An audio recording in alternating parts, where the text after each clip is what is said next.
you know, my speed rating, I've been offended by my speed rating since they gave it to me. 37? I ran track in high school, chat. 37. I have surprising speed, okay? Surprising speed. 37. No, I'm to be honest, that would probably be my number one attribute. Noble, thank you for the 2 months. It's the gravitational pull of my forehead. Pulls me toward whatever finish line I'm running towards.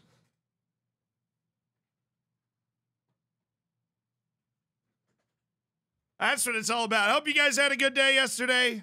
I hope you have had a good day so far today. First time catching you live. What's up, dude? I am delusional. We had a huge recording day yesterday. I recorded 2 YouTube videos, and I've recorded 9 shorts since we had all of this planned to be executed, and we executed all of it. Oh, and thank you for the tier 1, brother. I appreciate you. Vamos, Fluminense. Hey. Good luck against Manchester City, dude. Aced all your finals? Let's go, Gecko. Congrats on acing the finals. And Gong, welcome to the stream. Right of reply, thank you so much for the for the 5 months, brother. I appreciate it. Everybody, I mean, you know, holiday season, new year around the corner. I'm flying home today, actually. Though we've got the streaming set up at home, so I'll be streaming the day after Christmas. But I'm flying home today.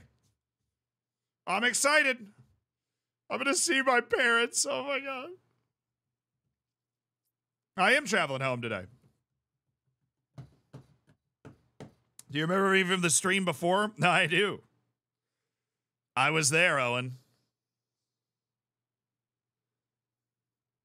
Remember to leave food and water for the editors? Oh, I would have forgotten. You're right. Oh, I forgot to water the editors. You think I could just order a pizza? Would that be good for like 2 weeks? If I just order a pizza and put it in the basement for the editors, is that? Do they like pizza? I don't. Dolphin, thank you for the 10 months. Editors like pizza. Editors like pizza. Too much? Oh, too much. Well, you can get like a personal pizza. I mean, it is. It's a management pizza party. Yes. That's an editor staple. Okay, good. Okay, good. Editors like pizza. Confirmed. Well, that's what we'll do.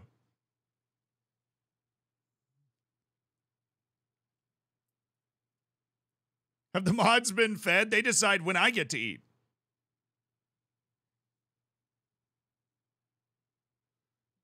The mods are the secret kings of everything. Connor, thank you so much for gifting a sub, dude. Defect. Enjoy the gift. Enjoy the bacon. Enjoy the emotes. I appreciate you supporting the stream. Had fun in your stream last night. My dude. Lurja, thank you for the 2 years and change. You almost have a Twitch child on top of 2 years. Oh, that's nuts. What's up, big man? Hope you're well. Just left my crush on open to come watch Zealand. You understand the assignment. You understand the assignment. Just left my, just left my crush on red. You probably answer him back, though. Advice from me probably would help. Managing South End took over when they were 19th in the National League. Took them to 10th and 5 points off the playoff with 10 games to go. Now, both my keepers and starting left back are injured. Ah, yes. Good thing you definitely have, like, no fixture congestion at all because you're in the English lower leagues. What's up, Star Devil?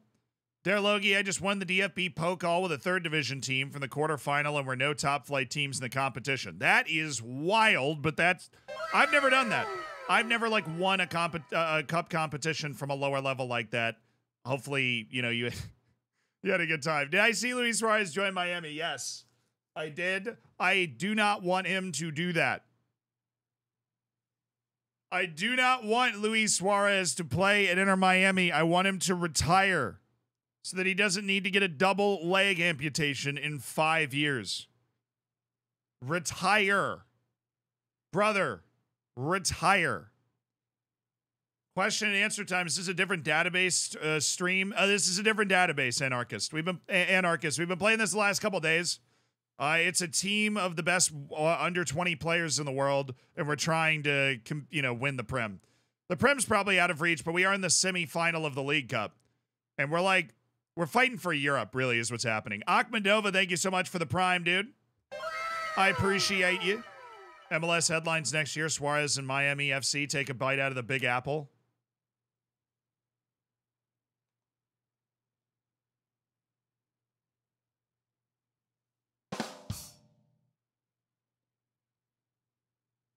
Probably. Let's be honest. Probably. That's probably the headline. That is. I want Luis Suarez to retire, dude. Louis needs to retire. Why is the title U20s win the Prem easy? Because we're going to win the Prem. What do you mean? We're only 21 points behind, dude. We're going to win. I can make this up in my sleep. This is easy. Wonderkid 11. I mean, it's Tottenham, guys. It's easy. Yeah, the title's not a lie. It's not a lot. It's easy. I didn't get sacked. No, we were in 17th for a little while, but we've played our way out of trouble. And we have a super easy start to the stream. Just as easy as that is. We've got Arsenal away, Liverpool at home, and then a stunningly decent Fulham team, and then Manchester United. So, like, it's an easy situation. It's an easy start to the stream. It's about as easy as it is for Luis Suarez to walk up a flight of stairs right now. If you don't know, Luis Suarez has, like, cripplingly bad knee problems that he refuses to acknowledge. And is just legitimately going to cost himself, like, I don't want to say like the rest of his life, because that's over dramatic, but he's going to cost himself the ability to walk in 5 years. So Luis Suarez needs to take 3 pills 2 days before the match to numb up his knee, and then get an injection the day of the match just to play a match. If you're there, stop playing. If that's what you have to do, stop playing the sport. That's where he is, though. That's what he's doing. It's insane. And then he just signed a contract with Inter Miami. I'm like, dude, be able to kick a ball with your kids in 5 years, right? Like, I mean, he said that right now when his kid asks him to kick the ball in the backyard, he can't do it because he has, like, it hurts too much. And I'm like, how old are you? 37? Like, that? No, don't do that.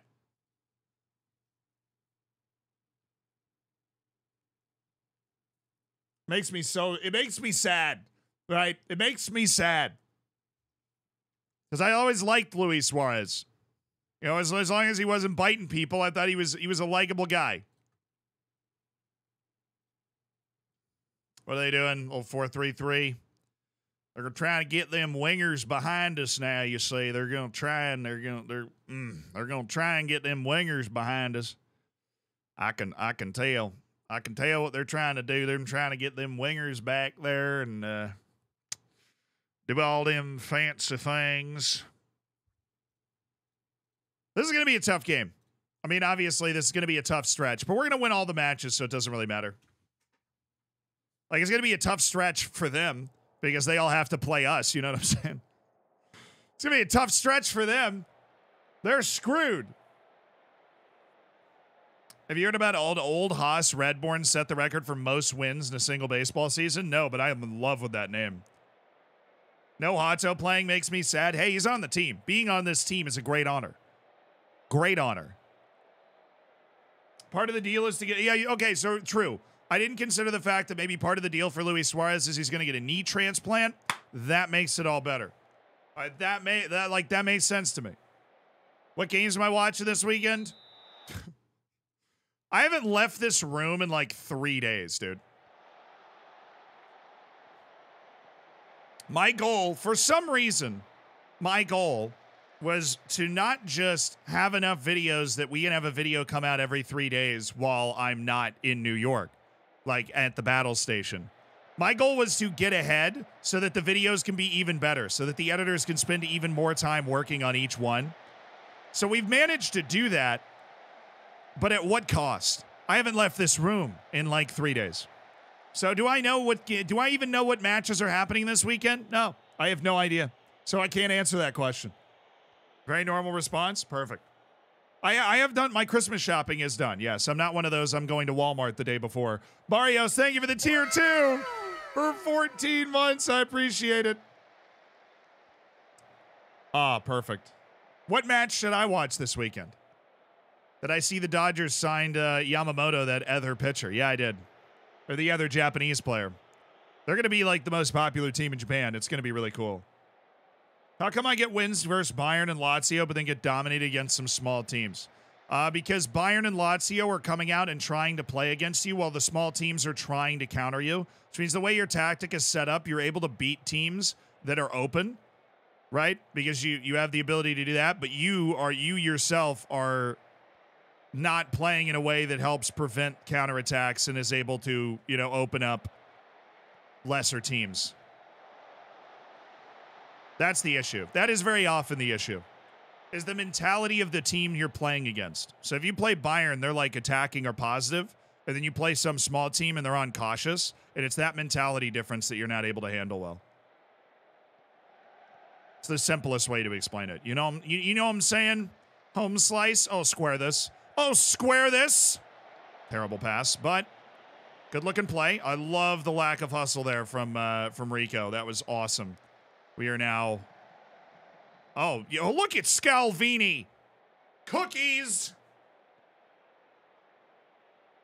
Oh, you have. Oh, okay, the Club World Cup final is today. I swear they just played like 2 days ago.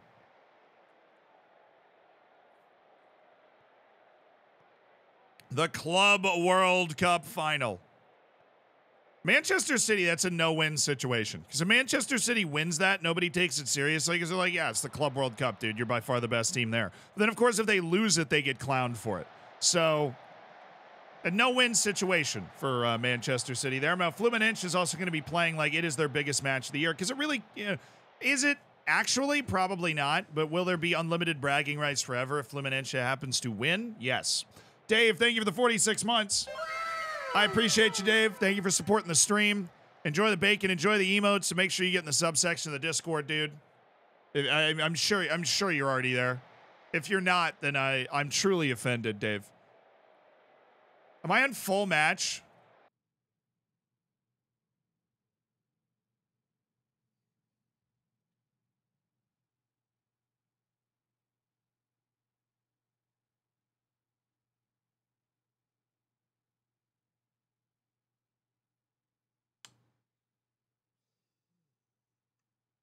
If I didn't say anything, how long would it have taken me? Like, how long will it have taken me to have figured that out?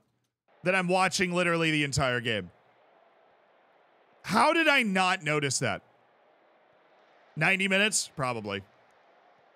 I was thinking like, man, this highlight is long. Like,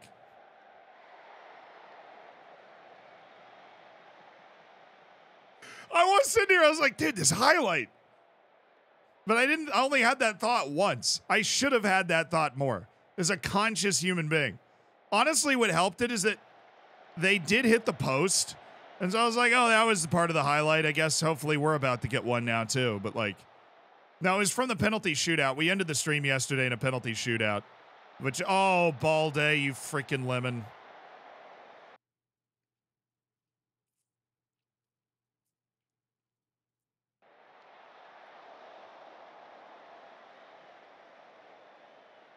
What is very fluid? I mean, you can't set your fluidity on your tactic. It's just depending on the instructions you assign will determine the fluidity of your tactic. And fluidity is just, the amount of movement and freedom the individual players have in the tactic. It's not like you can ignore fluidity entirely. It's just like the fluidity is a result of the other things that you've set up. Oh, yeah. Oh, no. No!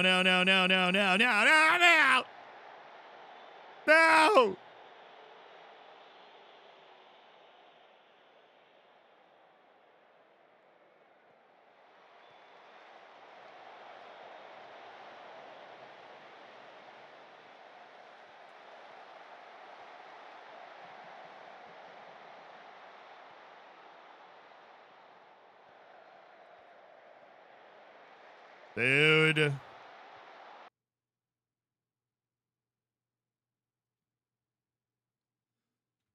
Terrible. Anarchist, thank you so much. Oh, did the tier 1 for 6 months in advance, and I'm over here reading that instead of watching the replay I just queued up.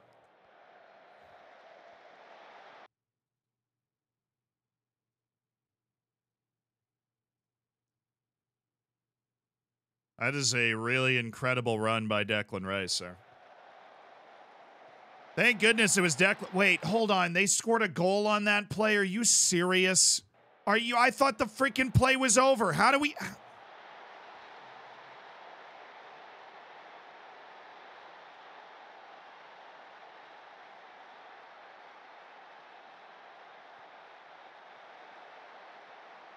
So I'm over here rewinding it, making tactical changes, and they scored on the play because my two players whiffed on the ball on the rebound.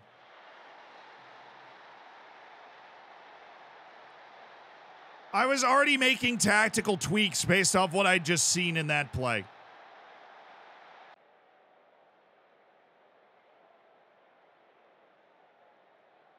Brutal. Savage. Are these nerves? What are these? Anxious? Yeah, these are nerves.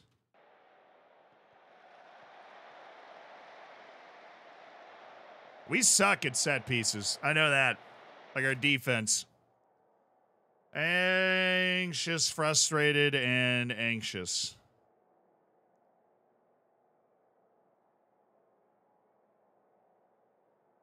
Dude, I don't like Lamine Yamal being bad.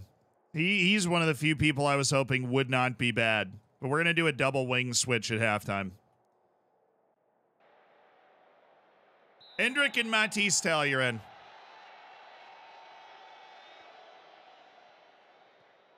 What team are you at right now?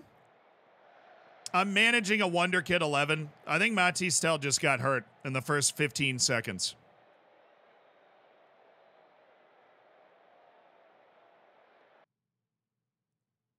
Okay, we're going to bring up the dugout here. Okay, no serious injury issue. I was like, dude, did he just get... He actually did. He did. I subbed him in and he got hurt in 17 seconds. That's a new record. 17 seconds.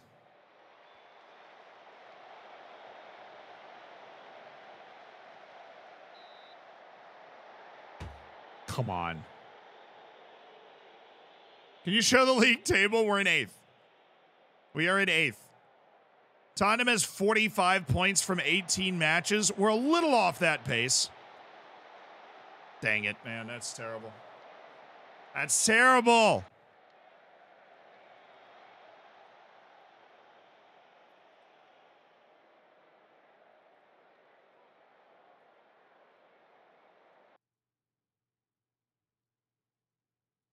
Dude, us against actually talented teams it's hopeless.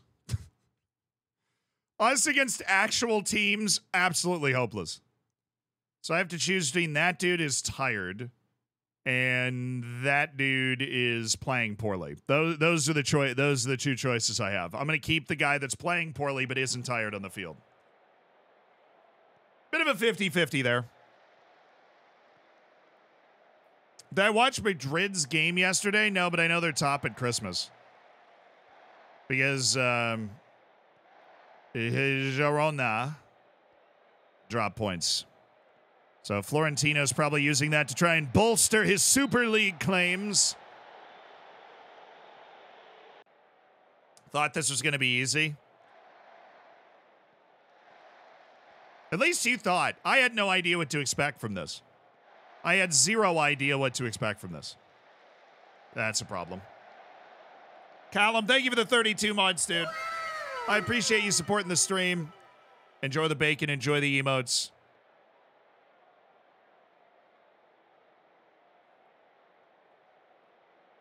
Yeah, we've done nothing in this match. This is a complete and utter dud. Truly exquisite way to start the stream today with an explosive dud.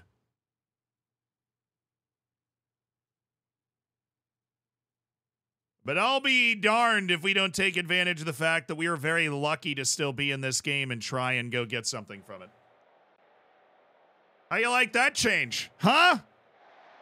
Me and my exhausted group of 18-year-olds? Yes, man. Thank you for that. Oh, tier 2, dude, for 39 months. Oh, forget about it. Forget about it. Whatever. Nice. Yes, man. I appreciate that. The 39 months, that's incredible. Thank you so much for that. Bruce, thank you for the 44 months.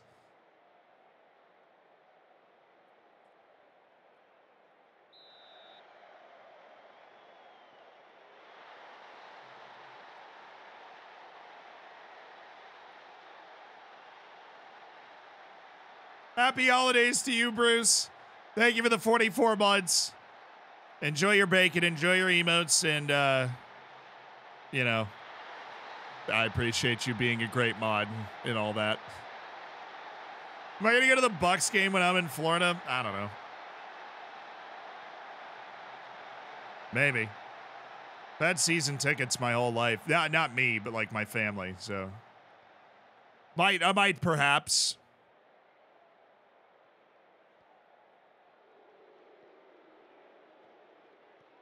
Zwarn Zaya Emre.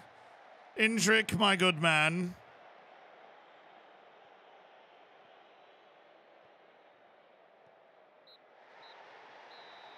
This is like a frustrating save, dude. This is a frustrating save. Because I can't do anything to improve the team. We just are who we are. Like, we're just not going to be able to beat good teams with really any consistency. Because we don't have enough talent or gumption, you know. We've kept the vibes good. We just ripped off a really incredibly nice winning streak. But there's just, I have the itch. I'm like, I need to make the team better, and I just can't. You know what I mean? I have the itch. Zealand Live brought me to the Zealand streams, which brought me to the Zealand Twitch. Oh, Red Dratch, you're in the trenches. Most people don't even know that the Zealand Streams YouTube channel exists. That's the VOD channel. With the full-on streams uploaded to it. The VOD channel, you say? What team did you replace? It was Liverpool. Wait, no, sorry. We're playing Liverpool. It was Luton Town. We replaced Luton because we didn't know if we'd be battling against, like, we didn't know if we'd be battling against relegation or if we'd be, you know, like, what is the effect of having a team that is so ridiculously young? Like we had put together here. We didn't know. We had no idea what we were dipping our toe into. And it has been, honestly, we've been pretty good. It'd be unfair of me to say that we haven't been good, but.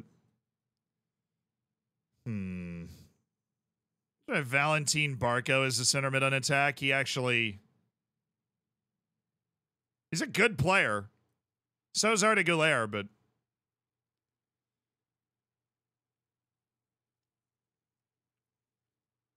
All right, we're trying Evan Ferguson. Are we home? Yes. We're going to try positive. They're going 4-3-3 like they always do. Yep.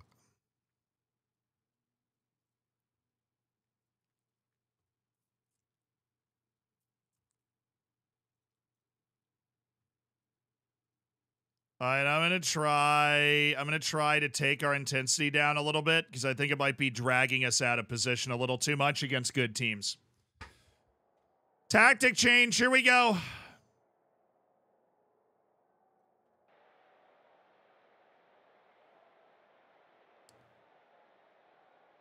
Zealand Live is goated. I was able to binge the Peacocks while at work. Nice. Well done. I cannot give enough credit to Gadget, who administrates Zealand Live now, has done a tremendous job. Took it over at the start of FM24 in terms of, like, when the videos come out and kind of how they're put together. He's done a really, really, really good job with it. I have a lot of bad ideas. I think Zealand Live is one of the better ideas I've had, fortunately. I checked the VOD channel yesterday for Zealand's Taunton wage budget in League One, much higher than my 35K. Well, that's probably because I have it in per year. So if you had forgotten to do that math, mine is definitely in per year. Because we only spent 1 year in League One. We won the league, actually. We did win League One. We did not win League Two, but we won League One, if I remember right. Please show tactic. I need to. It's a pretty straightforward 4-3-3 because the team was constructed, you know, in the same way that you build like teams of the year. It was constructed in a 4-3-3 style, so.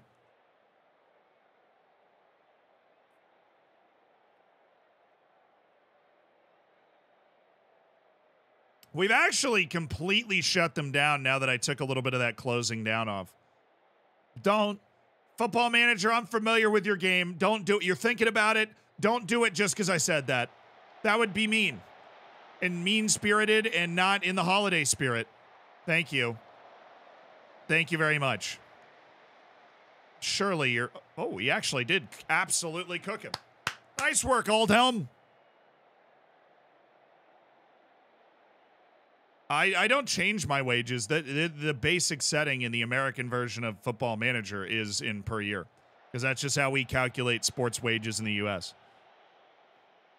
So I don't go in and change the wage. Although he's off. He's off. He's off. He's off. He's off. The flag is up.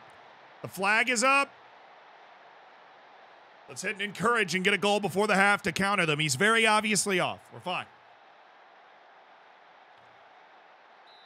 How do they calculate it overseas? Per week, dude. It's weird. They do like weekly wage, basically. Like in the UK. For those that didn't know. There are some places that do per month, too. We're doing well. Great work. We're toe-to-toe with Liverpool in that first half, and they've had a ridiculously good season. Wonderkid 11.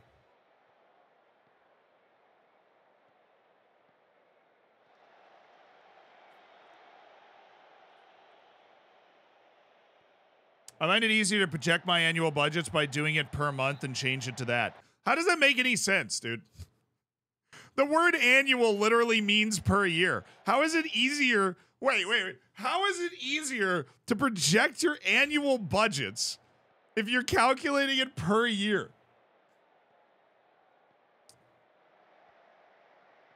Then if you're calculating it per year. If your budget is in per year, then it's inherently easier to calculate your yearly budget because it's already in front of you. You don't have to do any calculating. There's no way weekly makes your annual budget easier to calculate. You then have to multiply everything by freaking like 52. Whatever. My brain just broke there for a second. He might be on. No, he was offside. Great work by our team.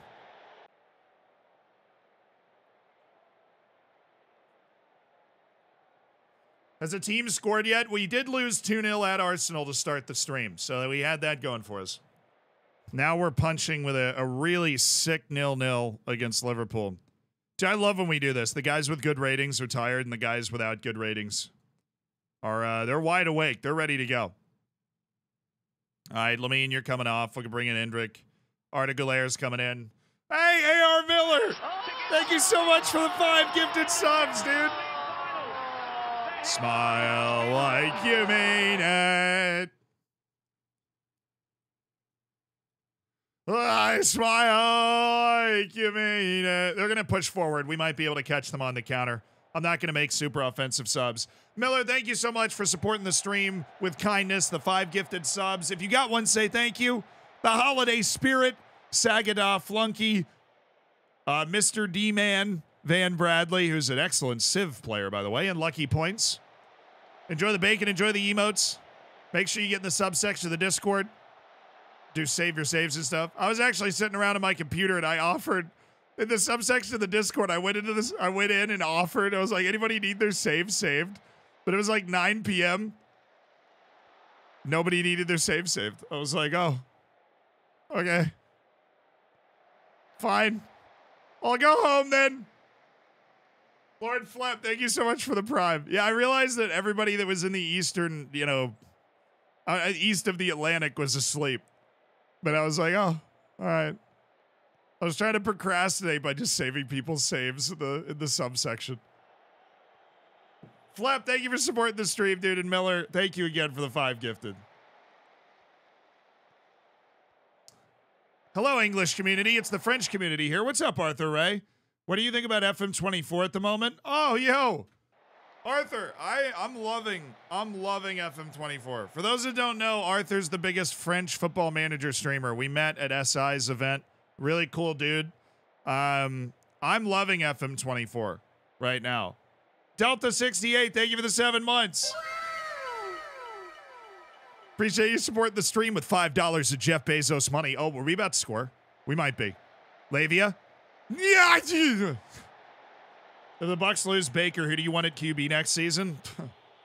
I want Baker, dude. I want Baker. We're competitive. We're a decent team. We're capable of being much worse than that as a franchise. Oh! No! Come on. Rizzy TV, thanks for supporting the stream with $5 of Jeff Bezos money. Well, I want Baker. Yo! If we don't have Baker, maybe like Kirk Cousins, he's in a contract year. Because we have a good enough team. We've got, a good core of wide receivers in their prime. We got a good running game. Defense is decent. I don't like Todd Bowles as a coach, but he's doing enough this year. I think picking up a quarterback that can help us win. I liked Baker when we picked. Oh, come on! Come on, boys! Yes, boys! It's Arda Güler who scores the goal! Oh, yes! The young lads, the U20s, they're running riot on Liverpool. Rafa Mireles, thank you for the tier 1. I appreciate it.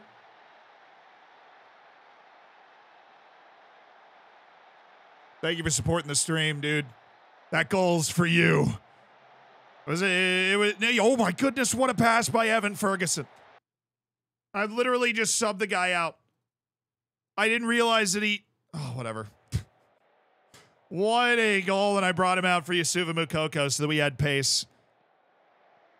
Evan was tired and not playing well up until literally that pass. Fresneda, surely not us. Oh my.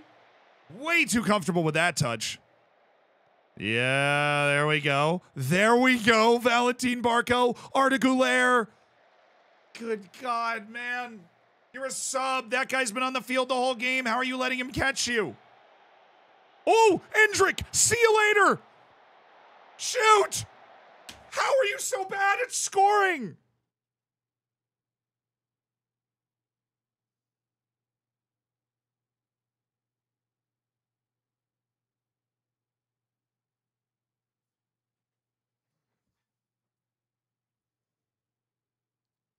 How are you so bad at scoring, dude? Just hit the ball. Just hit the ball towards the goal.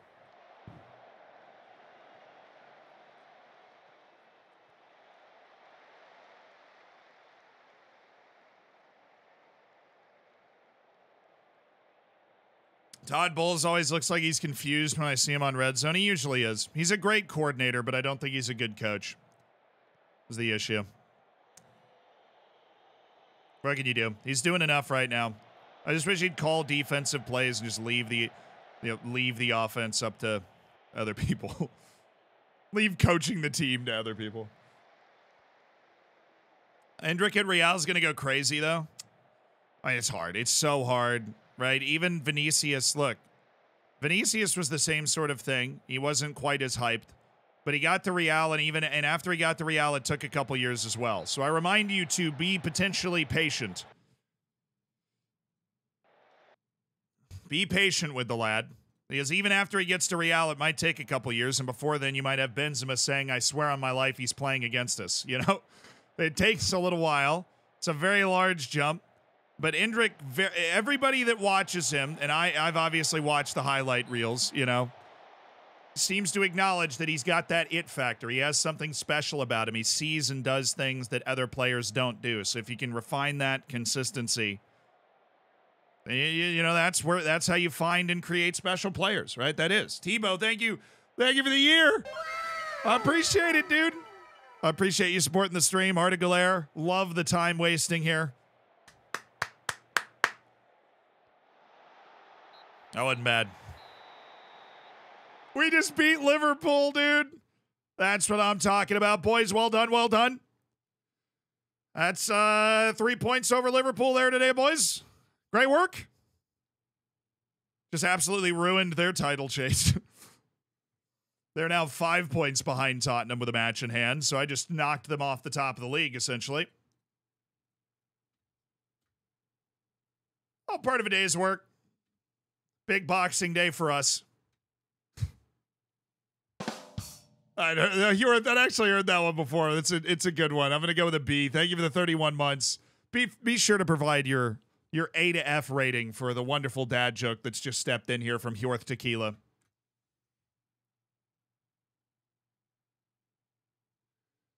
Just looked at my squad. Turned out the average age of my squad is a hair over 24 or under 24. Over 24. Is that too young? Nah.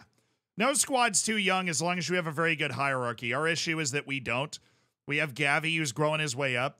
But as long as your players, you have some players with experience and you have a good hierarchy, you know, a couple of team leaders and people that can really keep the team together after a tough result here or there, then you're fine. It really isn't as much about age as how your team composition is. All right, Matistel. Oh, no. Vitor Roque. You're right-footed, right? Yeah. All right, guess what, dude? You're playing inside forward today. Congratulations. Jarell Hato. Do I? Well, I have Barco and Balde, but it's all a bit of a mess now, isn't it? It's all a bit of a mess. Kendry Paya's going to get Romeo Lavia. We've got Balde. We've got Lamine Yamal. There's going to be Valentin Barco. We have Matistel. We've got Aldhelm Garnacho. Matistel's still recovering from a knock. We're going to let him recover from that. The rotation here, not fun. The amount of matches we are having to play. I would describe it as less than ideal. Okay, Gavi, Arda Güler, Zaire Emery, Indrik, Vitor Roque, Yusufa Mokoko. Are we playing against that? We're playing 4-3-3 with Willian and Bobby D. Cordova Reed on the sides. Okay, we should be able to take it to this team. Theoretically, I'm going to raise the lines, up our mentality to positive. Have fun out there. Enjoy the evening. Fulham's on a bit of a run of bad form as well, so let's put them under pressure. Yo, how was your week? My week was good, dude. Had a good time. Got a little cold in the middle of it, but kicked it before I went home, which is great. Flying home tonight. Headed down to Tampa. Be nice and warm. Have a wonderful family Christmas. It's going to be great. Very wholesome. Got some great videos recorded. Hopefully you guys are going to enjoy. They're like all over the place. But I think we've got some really fun videos that we've made.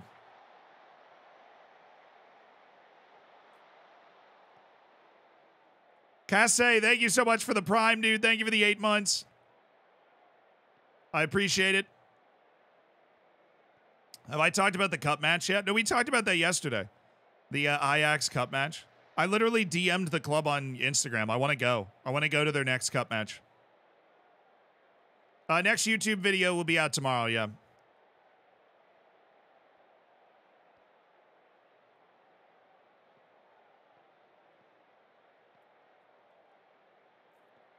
Oh, yo, that would have been an unbelievable goal from Vitor Roque, trying to dink that into the top corner. My brother.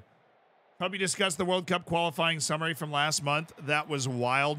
I'm just sad the Gambia sucks now out of nowhere. Right after the Gambia started to not suck, they got, they had a little civil war, so they had to play their home matches in Tanzania, and it all fell apart.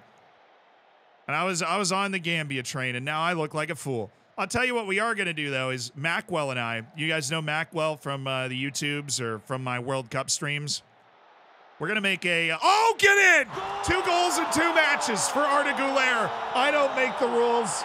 Come here. Come here! Arda freaking Güler. What happened to the Orlando Pirates? Oh, we're just playing a different save for the rest of the week. The season ended, so in between seasons, wanted to try out a fun, different database like this. We're managing a team of Wonderkids in the Premier League, essentially the best U20 players in the world. Yeah, no, we're looking at a World Cup podcast that'll cover like World Cup qualifying since we both obsess about it so much. Oh, come on, Gavi.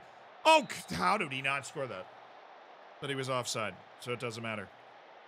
But hey, Arda Güler's discovering his goal-scoring form. This is what it's all about. Oh, I love João Palhinha. I had him in my Wolves team in the network game. Endrick. Say it ain't so, Endrick. Really say it ain't so. Oh, that's my ball. All day. Armchair History, Cope. Hey, look, Armchair History is a pure passion project. I work on it when I have free time, and we've released 2 episodes in 3 years, so that gives you a nice idea of the amount of free time. But I do love working on Armchair History. I think it's like one of those things, like if you ever do retire from making YouTube videos, I'll just be sitting there making history podcasts in retirement. Like, you know, it's just something I think is cool. Endrick. Oh, Vito Roque. Oh, I like that. Oh, he should have played at the fullback, though. It's a decent pattern of play. You get once the fullback closes you down, play it back and have our fullback take him to the cleaners.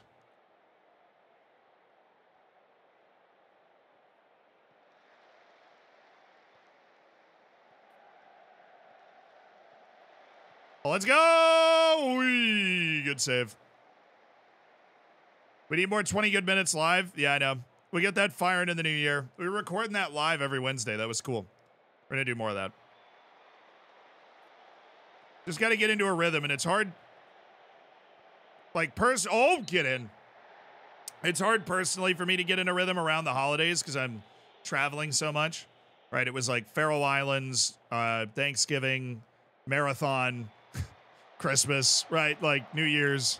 My family always takes a trip on New Year's because it's the one time that we all have off work.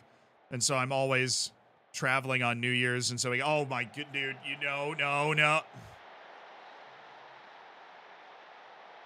Dude, literally every highlight in the game was ours up to that point.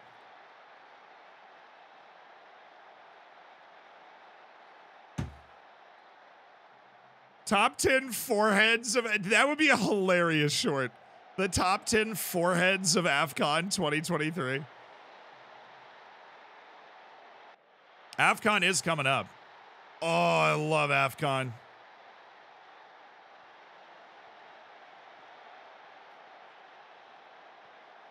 I freaking love AFCON, dude.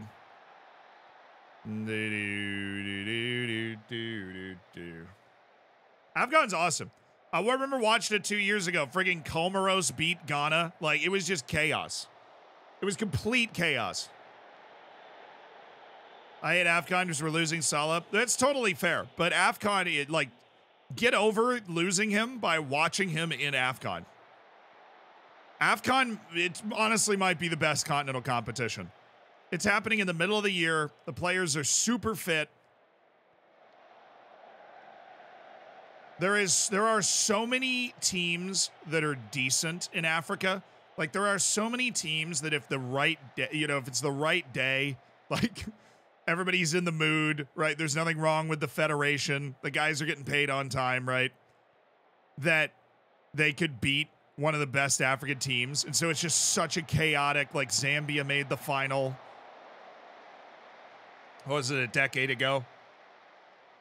It's just wild. Like, even when we simulated on Football Manager, you got Central African Republic making a semifinal with Jeffrey Kondogbia. Like, it's just wild. The dynamic in African national teams is also crazy because you have dudes from, like, France and the Netherlands that were born and raised there playing with dudes that are from, like, the Central African Republic. And I'm like, what are these guys talking about? It's hard to grow up in much more disparate places than that. And yet they're playing in the same team. Or like Florentine Pogba's playing on Guinea. That dude was born and raised in France.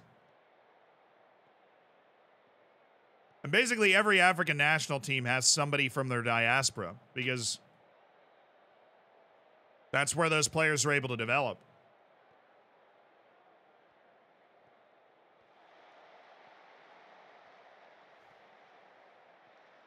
Get that out, yo. South Africa probably doesn't. I don't know. South Africa does have players in the English league system that come up through the English league system. South Africa actually had a player make a huge mistake in the Club World Cup. It was Percy Tau, plays on Al Ahly. That he's the guy that gave away the penalty that gave Fluminense the goal. Oh, Arda Güler, please. Yay. I've liked Vitor Roque on this left side. He's been nice. Ooh, very nice. Very nice. How good keepers are we developing when the focus is on foot play or feet play? I don't know. I think goalkeeping is just. I think goalkeepers have just gotten a lot better at their job recently. You know what I mean? Like, you'll never be able to convince me that Ederson is like a bad shot stopper. I realize that he is not the best shot stopper in the world, but the net effect that somebody like Ederson has on the game is obviously extremely positive. So I think the whole point in playing a position in a sport is to have a positive effect relative to the other people that play that position. That's how you get on the field, right? Who cares how that positive effect is happening, right? You can do either there. You know, there's a lot of ways to skin a cat. You know what I mean? There's a lot of ways to do it. A lot of ways to achieve the same thing. Just trying to win. But I think that, you know, speaking as somebody who was a goalkeeper growing up, even when I was growing up, the idea of you were usually put at goalkeeper if you were an athlete that wasn't very good with your feet, even when you were a little kid. Ease off. Yeah. Is Holland playing? Well, no, he's not under 20. It's actually quite old. Fluminense's chances tonight, I would say they're actually not low. Because Fluminense is going to be playing a life or death game. You know, and Man City's just not. Like, Manchester City is just not looking at this as a make or break for the season. It's a no-win contest for Man City. If they lose it, they get clowned. If they win it, nobody cares, right? Like, he's off. Thank you. So Fluminense actually really has a solid chance at winning today, in like less than an hour, right?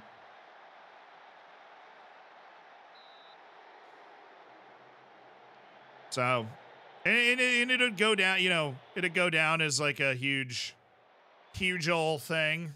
I'm happy we dominated possession. I am. I'm a little unhappy with how poorly we played in the back end of that first half, but I'm happy with how we've dominated possession. Let's go take care of business. Does my team have Van Persie's son? No. He is not one of the 25 best under 20 players in the world. But he is good. He's definitely good. But he's not at that level. Not at the level of these fine gentlemen we have around. Okay, a little lackadaisical in the pressure here. Why is he dropping in? What are we doing?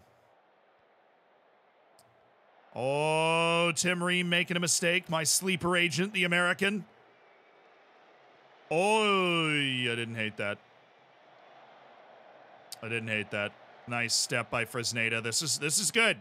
Ivan Fresneda. Endrick. Oh, Endrick should have passed it right to the penalty spot. We had dudes there. Gavi, Zaire Emery, Endrick, yo. Good stuff, boys. Good stuff. Love me some Tim Ream. I'd love me some Tim Ream, man. Guy gets better with age. He's like 35. He's playing the best he's ever played in his career. It's wild. He's my favorite U.S. center back, and 4 years ago, I was begging for them to put him out of the team, and he wasn't good enough to be in the team. And yet, now, he's the first name on the team sheet for me on defense. Great job getting to 60 minutes with that injury, Jarrell. Really appreciate it. Makoko's on a 6.3. We'll get him off. Zaire Emery, absolutely wheezing out there. We'll get him off.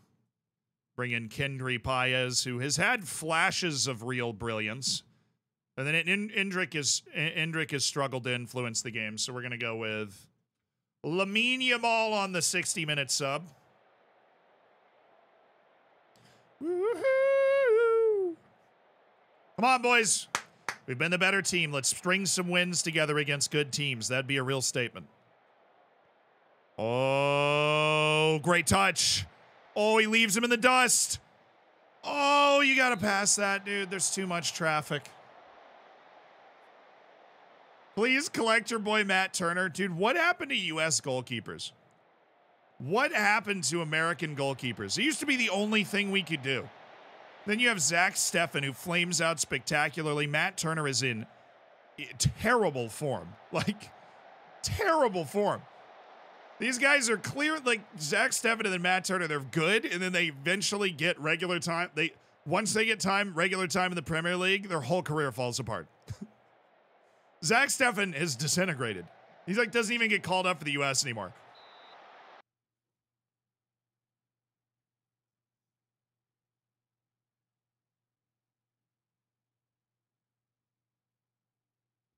No, Gaga Slanina is just going to be the guy. Oh, that should have been a goal. Absolutely bludgeoned by Kendry Paez. It's a great save by Bernd Leno.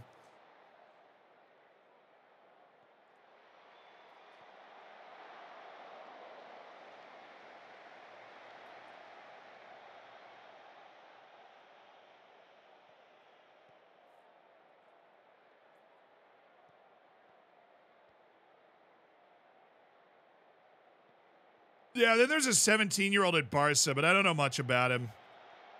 He played in the friendly in Dallas, and that was like his debut, but also he's an American. They're playing in Dallas. It's a freaking friendly that nobody cares about. Like, great out. No. No! Reverse it. Reverse that. There's no way. There's no way. We've been all over them. There's no.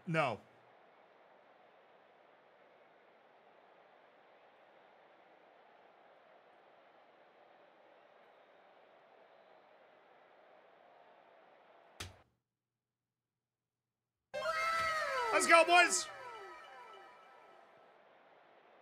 Barca keeper's their backup because of injuries. I did not know he was that high, but also, you know, they don't have a lot of money to invest in, like, having a good third or fourth string goalkeeper. All I'm saying is, look, Conrad De La Fuente was like, oh, he's in the first team of Barcelona, and that kid, you know, he didn't end up becoming anything, right? So I gotta wait and see it, you know, with you actually playing in a first team. That sucks.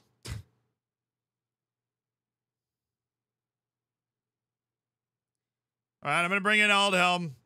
We're going to bring in Alejandro Garnachos. Oh. Yeah.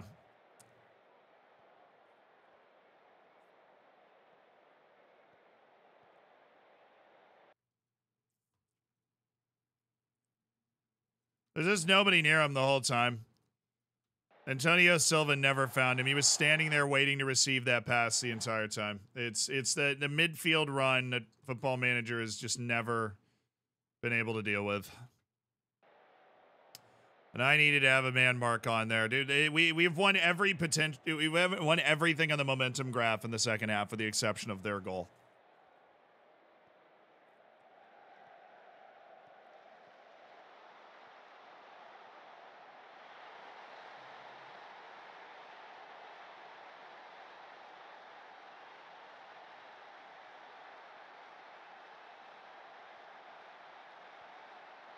My center backs just running into each other.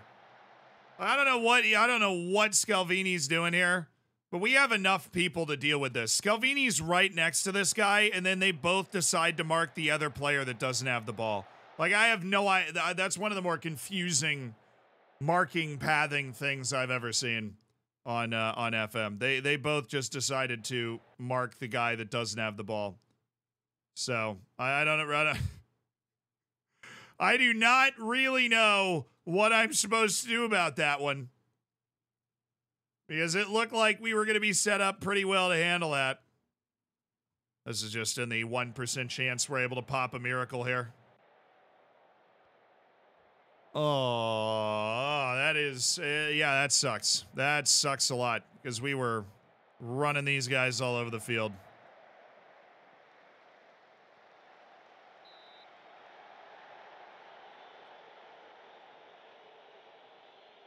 What happened to the Fluminense team talk?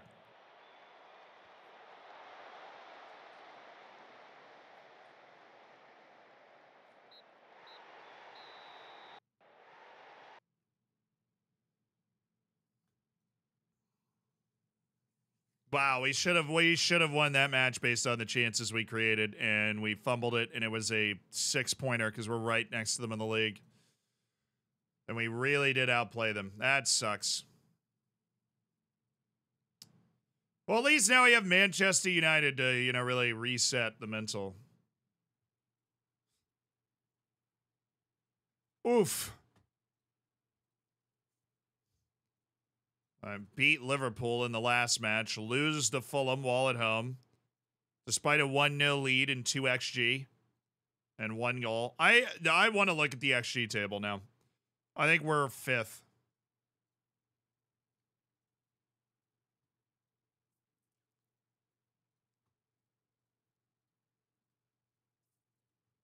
I think we're 5th. We've had some rough XG games, dude. Particularly the draws that should have been wins have been painful.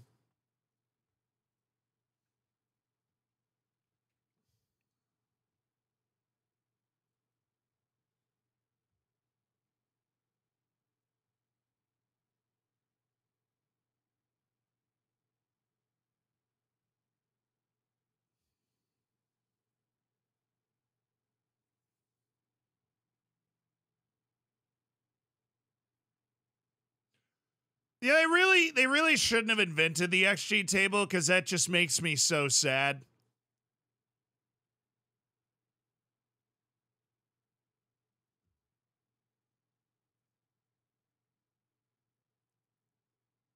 Bruh, Spurs is in first, and we're only 1 point off them on the XG table. That's crazy. We're a -8. Also, another clear sign that I need to go outside. I knew exactly where we were going to be on the XG table. Another a clear sign that I need to just go outside. Had a natural feel for exact. Oh, right. We have Fulham again in the FA Cup. I forgot about that. Fulham again in the FA Cup. And then we have Crystal Palace, I believe, 3 straight times because we have our League Cup semifinal. Yes. There they are. There's Crystal Palace waiting in the wings to be conquered by the Wonderkid 11. Work permits update. Yeah, you know, we'll go ahead and we'll update the board expectations. Mid-standing finish. Yeah, their expectations were too low at the beginning. It wasn't enough of a challenge. Wow, the training's going quick. I have superb support from the players. Oh, sweet. The vibes are amazing. The vibes are truly tremendous at the club right now. New Year's Day match, Manchester United. Are we away? No, we're at home. That's not going to change what I'm doing at all, but we're going to bring the lines back, take that off, take that off. Don't need to really change anything else here. Diamond. Oh, yeah, AFCON. Diamante's at AFCON. That sucks.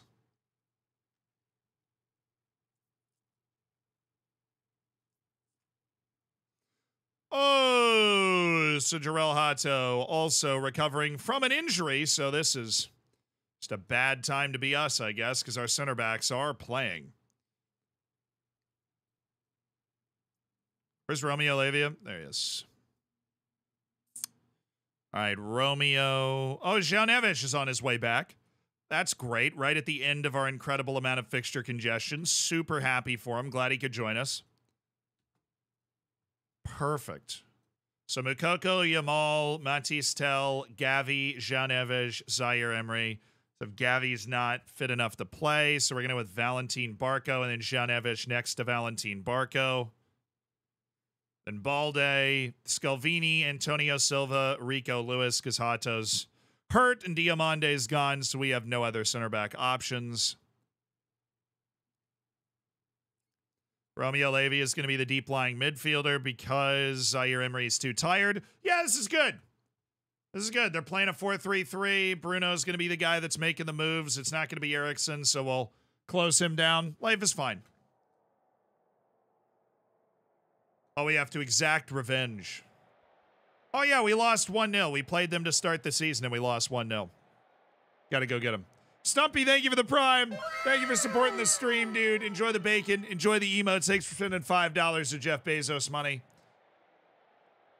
He now can't get that 9th yacht. We just got here. What happened to the Africa save? So we were playing the Journeyman, but we finished the season, so we wanted to test out the Wonderkid database. So what we're doing is managing a team of the best under 20 players in the world in the Premier League and seeing if we, one, can win one of the cups, and two, how well we're able to do in the league. We were about to get relegated for a little while.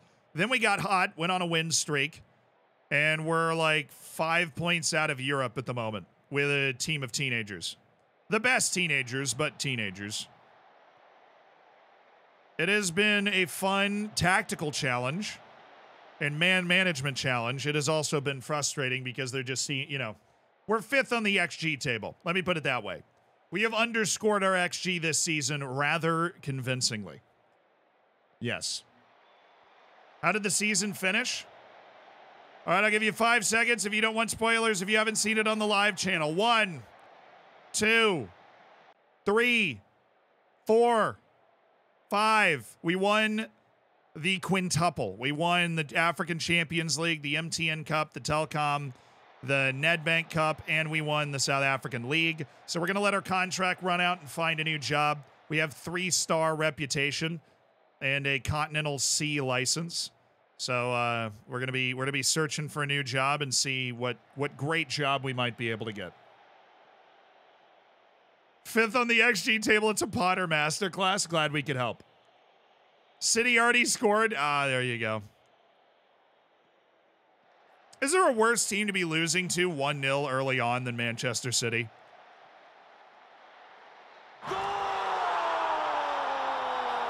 Oh, it's João Neves! Welcome back to the first team, Big João Neves!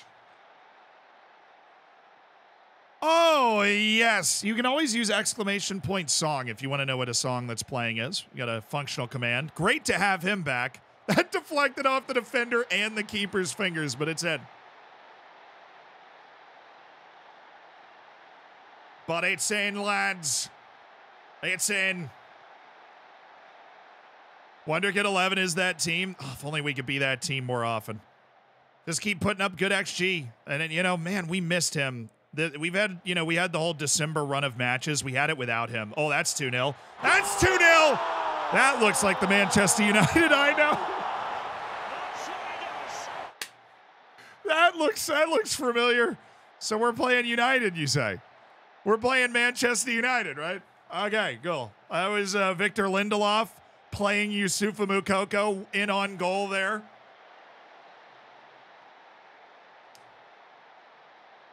Oh, we got to make sure we see this out. We've been gifted a great start. That deflected shot and a giveaway in front of the goal. We got to make sure we see this out. I'm going to add some time wasting immediately here. Yes, dark arts. Make sure we take our time with throw-ins and corners and stuff. Let's go, boys. Let's go, boys. Yeah, it was obvious. That is obviously all on Lindelof. I mean, he just passed it into Yusufa Moukoko's path. But our goal is to not get drawn out of position as much as we have been when we've been playing with the harder pressure. Because they were really punishing us.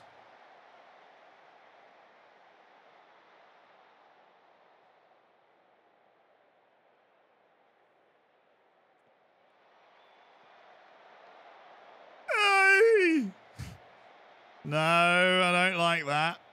I don't like that. How do you fix Man U? It's easy. You just, they need a good transfer policy. That's it. Manchester United just needs a good transfer policy. Manchester United's beholden to their fans and making splashy signings. Yeah, and so that, like, it doesn't work, you know? Our defense did not look good.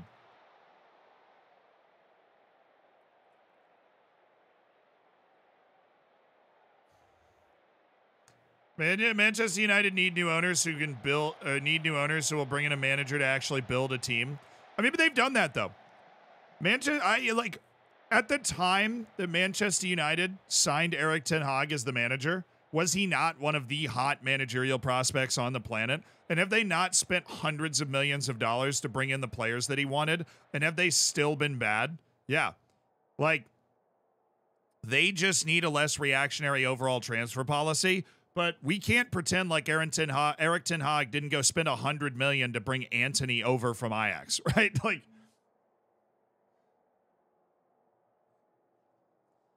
they just, other parts of their transfer policy are super reactionary, but they have given Erik ten Hag a war chest to try and build his team, as well as just signing other random dudes, right?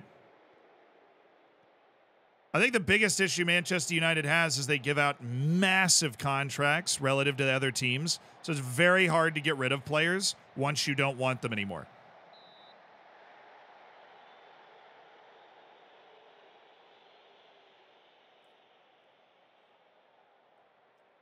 It's not Ten Hag's fault entirely. He said he wanted Antony and United paid $100 million. Well, yeah, I mean, that plays into the whole, their transfer policy is scattershot and they're just trying to get splashy signings and spend a lot of money so that the fans are appeased, right? But I think it's unfair to, I don't like the Glazers. Like, they own the Tampa Bay Buccaneers. I have my own reasons not to like them, right? They own one of the sports teams that I am a lifelong, huge fan of. And I don't particularly like them either. But it is unfair to say that they haven't tried to spend money and that they haven't given a manager a chance to build a team. Now, they obviously at times have not given a manager a chance to build a team. And I think that Ten Hag is paying for that, right? Because you have like a band of misfit toys and then the players he's trying to bring in to build his whatever he wants to do. But they have given Erik ten Hag, time, and they've given him resources to try and do what he's trying to do. Lefty. Oh, yo.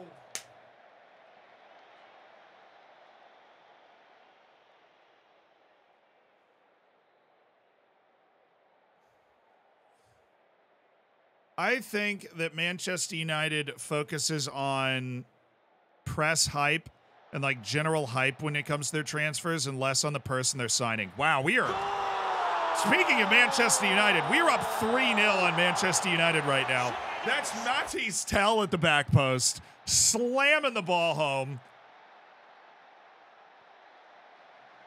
We're like Jadon Sancho. If you'd really investigated it, it seems like based off the reports that are coming out now, that it would have been fairly obvious that the guy did have issues with professionalism and concentration, right? And so what they need is they need mentality monsters. They need hard-working dudes. They just don't, and you build, like, that's the core of your locker room, and you build around that. All super successful clubs are built around that. Bayern Munich has that core of players. Real Madrid has that core of players. Right? Liverpool has that core of players. Arsenal is building that core of players. Manchester City definitely has that core of players. For a long time, Tottenham had that core of players, and they were running up, Champions League final appearances and finishing second in the league and doing what Tottenham does, But you got to get that core of players together.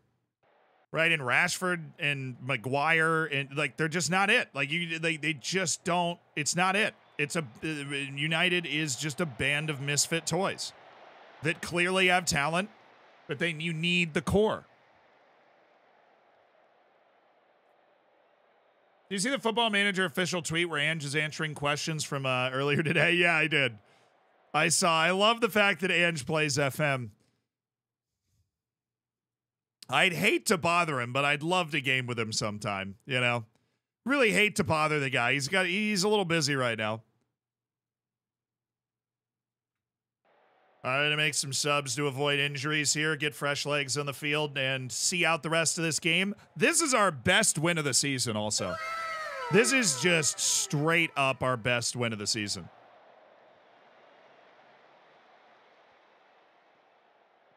I think it's I always think it's unfair to call professional players soft because the amount of abuse and the amount of ability that you have to be able to show in the face of that kind of pressure and abuse just to get to the level those guys are at, they're not soft, right?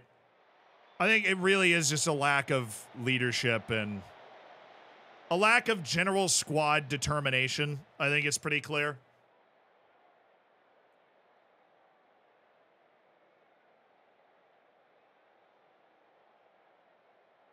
Now, Manchester United's just very bad at recruitment. Manchester United also hurts itself with its own opinion of itself. They didn't sign Moises Caicedo for $5 million. What a block by Reguilon. Because they didn't think he'd done enough to prove that, you know, that he could play at that level. And then I'm like, okay, so then he ends up being worth $120 million, and now you're sitting here like, well, you knew he was good. What, like, why? You're too good to buy a guy who hasn't played in a top 5 league already, right? Like, that, and they're not the only club with that mentality, but the best clubs don't have that mentality. I go back to, Liverpool and Bayern and Real Madrid and Barcelona. They're not exactly a super well-run club financially, but they're getting the job done, right? They're not afraid to go sign somebody from, a league in South America and be like, yeah, we think this guy's good enough and he can play in our team right now.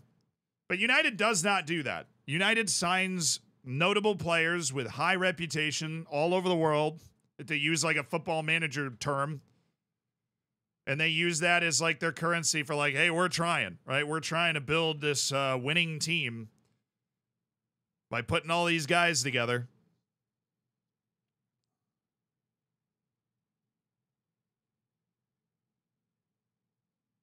Z doesn't have the Athletic subscription confirmed. I do, actually. I've been subscribed to the Athletic for a long time. So before you were born, man, I've been subscribed to the Athletic. Hell yeah.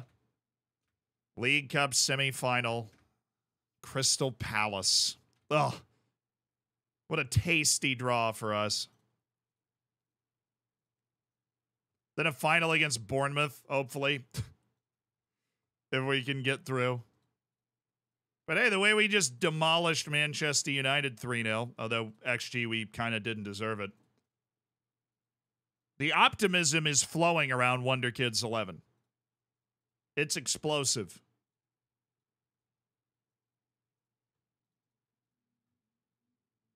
Hey, Normal, thank you for the Prime, dude. Thank you for supporting the stream.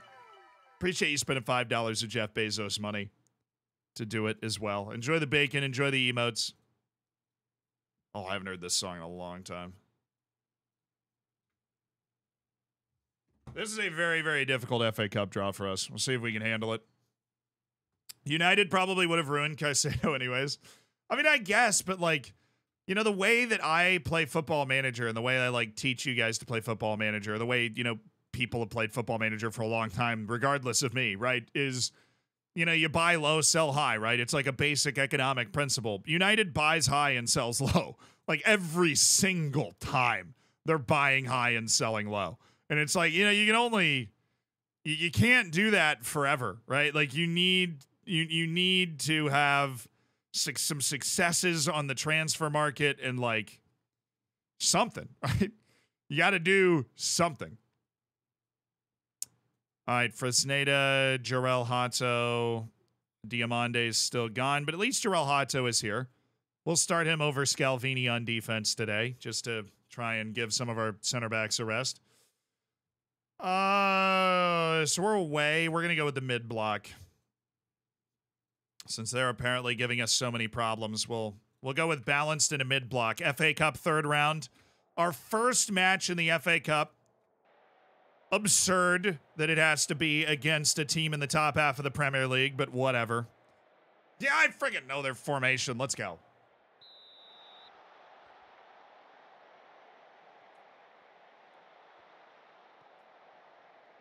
Barcelona bought Coutinho. Oh yeah, Barcelona's, like I said, they're terribly run financially. They got the money from the Neymar deal and then promptly spent it on some of the dumbest transfers ever. Coutinho, Dembele, Like, overspent unbelievably on those two guys. And that was Neymar's transfer.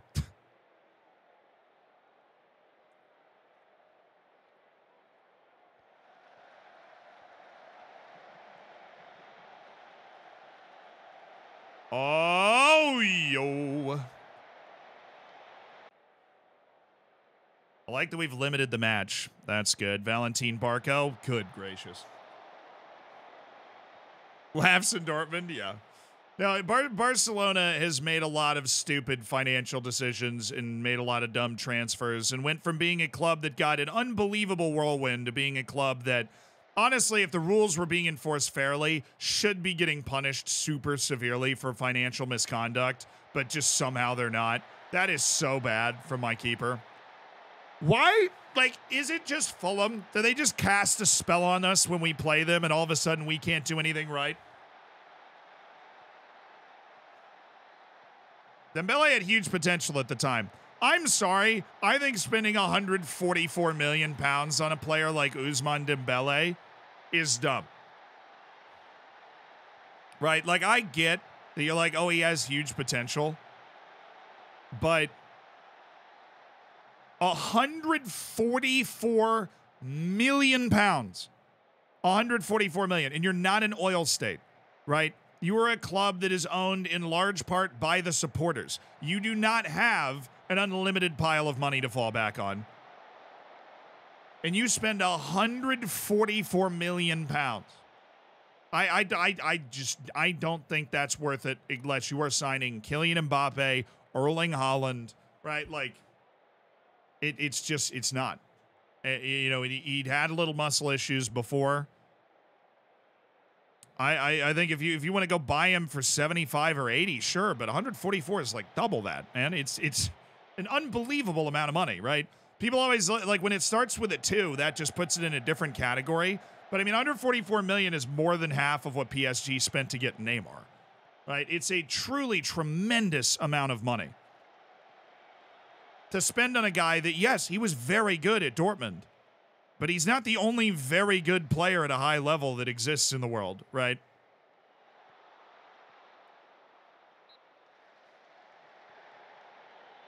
Euros are not pounds, you're right. Yeah. I mean, there's always 3 currencies being thrown around, so I never know exactly what currency my brain has lodged the number in. Euros and dollars are basically the same, and then pounds are 1.2 with both, so. Yeah, and then a Coutinho move was based off that one season where Coutinho was, like, brilliant. I could see that a little more than I could see the Ousmane Dembele one.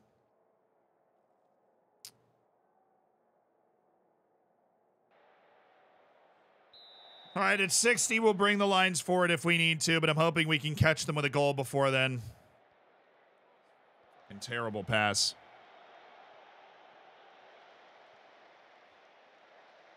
I mean, I think like the most that I'm willing to spend on a player that I'm like, yeah, they have potential, but we haven't seen it yet, is what Real Madrid spent on Endrick. Where everybody seems to agree that that kid's got a chance to be the best player in the world. And I don't remember... And I might be wrong. I don't remember anybody looking at Ousmane Dembele thinking he has a chance to be the best player in the world. Obviously, they were kind of hoping that's what would happen, but it just seemed like Barcelona felt the pressure to spend the money from Neymar's transfer, but every club they were negotiating with knew that they had that money. And so they were just losing the negotiation super hard. And they weren't willing to wait, really. Oh, Come on, Rico. Had more of a chance than Martial. Yeah. But did he have a Ballon d'Or clause in his contract like Martial? That's how you know it's real.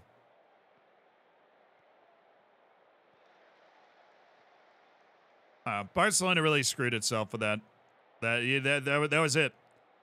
That was it. Barcelona is closer to Man United than they are to Real Madrid when it comes to, like, intelligent transfer business. Because they've had some big... Oh, come on, Evan! Thank you. Thank you. That's what we needed. How is he off? How is he off? How in the world is he off?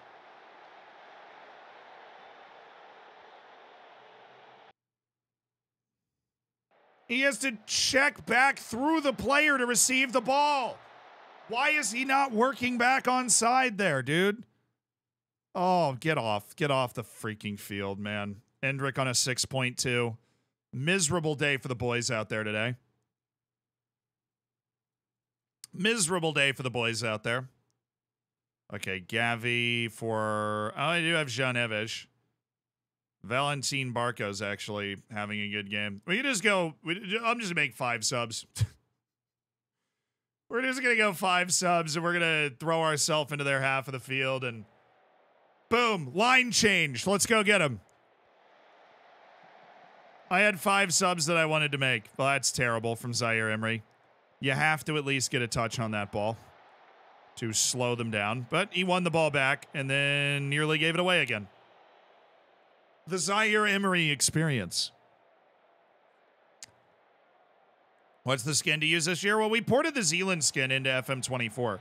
So you can just use that if you used it last year. It hasn't really been updated, but we kind of patched the bugs out from porting it from one game to the other. So Barco. Okay. Fresneda. I hate that. And he really almost scored it, but I hate that he shot that.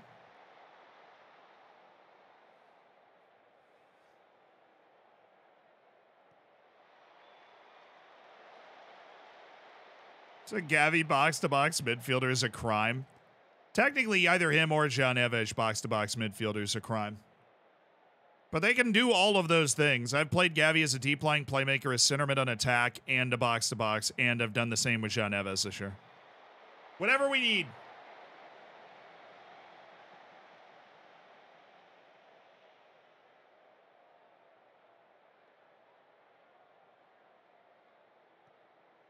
Yeah, I think the scummiest thing Barcelona has done actually is that they just keep at they had this era where they were just asking players to take huge pay cuts, and then they would the players would get a bunch of shtick from the club and the fans if they didn't agree to the pay cut.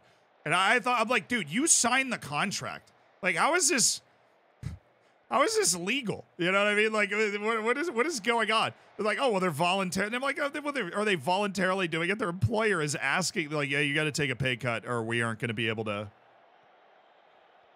And you're like, okay. And then they were under a ton of pressure to take those pay cuts. That was always super scummy to me. Dang, we could have scored though. Yeah, and then they went, and then they're asking, what if you're one of those players that takes a pay cut? What do you think of the fact that you're taking these pay cuts, and then they go and sign these players, right? And then they're having a prosperous transfer window, and you're like, what is going on? We need to score right now.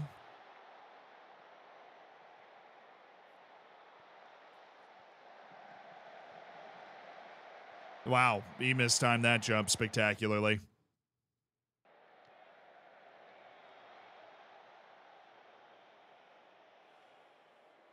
I don't want to hate a fan base, but Barca's fans are wildly hypocritical. Look, I hate to break it to you, but if you ever concentrate on a fan base, all fan bases are wild. If you ever concentrate on a fan base, all the fan bases are wildly hypocritical. They're just... That's just the way it works right there, dude. That is just the way that it works. Valentin Barco, can you play there? Yeah, apparently. All right, you're going to Shadow Striker. You're going to do that. Going to do that right there. Fresneda into attack. Balde into attack. You know what? We'll just start chucking guys forward here. Balde and Fresneda can totally set the edge. Barco can absolutely Metsala. Let's get direct here. And goalkeeper distribution. We're going to go ahead and start chucking that ball along. All right, get the ball up the field now. This is the FA Cup. First freaking match in the FA Cup, too. We got a very tough draw because Fulham is 8th in the Prem right now. Come on, Fresneda. Come on, somebody's going to hit this ball up the field, right? Like I've told them to. Like I've specifically requested. Oh, dear God. Make sure we involve the goalkeeper. There it is. There it is. Now the numbers are up there. Balde. Balde again. Well, bring up the keep. Bring up the goalkeeper, Neves. Silva, oh my goodness, they scored it! With just moments to play, Wonderkid 11 have equalized in the FA Cup. What a cup side this is. They're unkillable in the cup competitions. João Neves to Antonio Silva, the Portuguese connection. Oh, yeah, baby. And we left the changes on. I just took us off very attacking so we don't like send the goalkeeper up on corners. But this might be a highlight. Considering we scored in stoppage time, there might be... Nope. That's replay, right? We just got to a replay. A gutsy draw against Fulham to give us an FA Cup replay. Classic. So it is Liverpool against Bournemouth on the other side of that. So this will be January 17th. Oh, sweet. Wow. Nice, dude. Woo.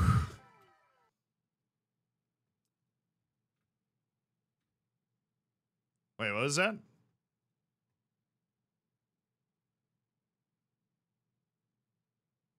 Oh, that was the recap of the quarterfinal of the League Cup. Hey, look. We won the friggin' match, right? Leave me alone. Who cares if it was a penalty shootout against the best team in the championship? All we do is survive and advance. That's what we do. What do? We're still in the cup. We're still alive in the cup. We get the next match at home, too. So we'll be able to finally beat this freaking Fulham team that's been driving us crazy the whole time. Who do we get in the next round? Easy? Something nice and soft? All right, we're one of the slashes. Norwich away. I mean, that's easier than Fulham away. That'll keep us alive. I am okay with that. So how did this bump our schedule? Third round replay, and then we have Crystal Palace. Oh, it broke up our Crystal Palace thruple. Sweet. Now it's the League Cup semifinal, dude. Oh, Ivory Coast just beat Kenya badly. Stay focused. The League Cup semifinal. It's Valentin Barco starting at left fullback. Romeo Lavia is coming in there. We've got Arda Güler who's coming in. He's gonna, well, he is a really gifted passer. João Neves is going on to attack. Lamine Yamal is ready. Matisse Tell is ready. Youssoufa Moukoko is ready. I rested all three of those guys so they'd be ready for this. Scalvini's coming in. Him and Antonio Silva are going to shoulder the load here. And Fresneda is going to get the start because I did not like what we saw in the last game from our boy. Zaire Emery, you're out. So Kendry Paez is on the bench so that you can rest. And Alejandro Balde's got to stay in because we just... don't really have a lot of dudes, to be honest with you. All right, so what do we want to do? I'm thinking positive. We are away, though. I'm thinking we go positive. We raise the lines a little bit. I'm thinking we do that. Not all the way. Not all the way with the closing down. It's really been dragging us out of position, and we're not a crazy athletic team with all these teenagers out there. We lost to Crystal Palace in the league, too. The League Cup semifinal is home and away, so let's get it. Kolchov, thank you for the 9 months, dude. I appreciate you supporting the stream. City's up 2-0 now. Oh, Fluminense, no. So quickly undone with all that enthusiasm.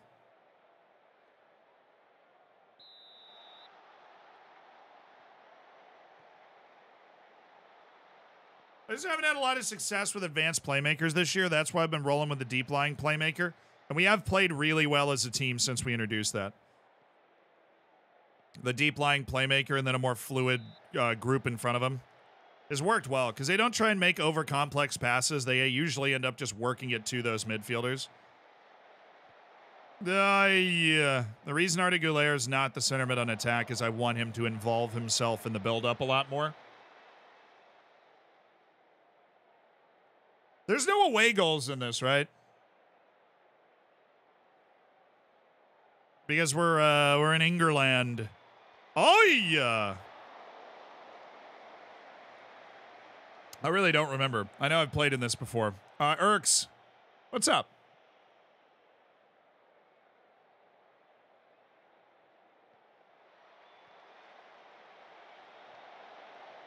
They'll get the city retrospectively when they'll get the trophy retrospectively when City get the ban. Problem is that ban is in England. It's not the charges they're referring to are in England. Europe's involved, but also Europe has, you know, the Club World Cup is under FIFA, which Man City is not under investigation from FIFA. That's what I'm trying to say. Those are the words I needed to say. So while they might get stripped of other things, the Club World Cup, totally in play. I think they're fine. Livia Neves, Jean Neves, Jean Neves. It's still Jean Neves. It's Valentin Barco. It's Matis. Oh, look at that, baby! It's Yusufa Moukoko! And the League Cup final gets one step closer for Wonderkid 11. Who said you can't win anything with kids? That's all we're trying to do, is disprove that. Matis Tel, Yusufa Moukoko, and it's 1-0 in the League Cup. We have won penalty shootouts over Lincoln City and Leicester. And yet we're starting to figure things out as a team. We're not that same team that needed penalties to beat Lincoln City. We're the team that can nearly score a second goal away to Crystal Palace in the semifinal.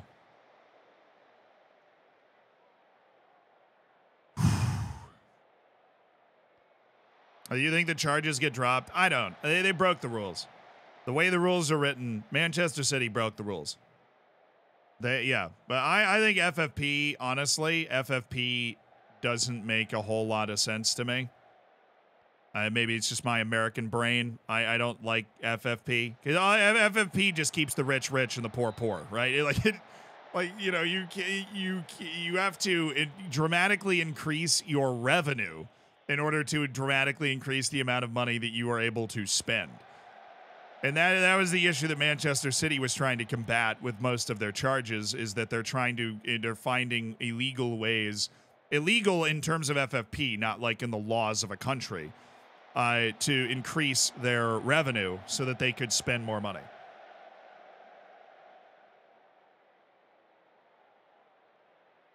FFP doesn't exist for parity. It exists so clubs don't bankrupt themselves. Crazy thought. What if you just shared the money better? You know what I mean?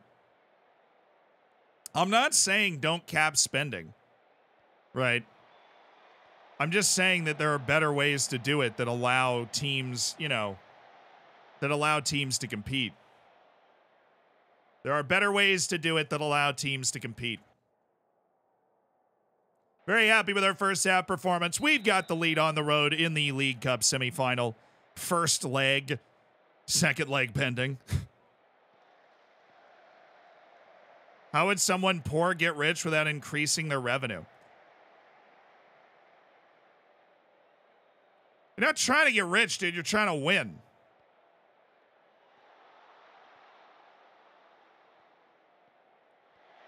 Your goal is to win matches, right? The idea behind FFP, the expressed idea behind FFP is to create financial stability with clubs.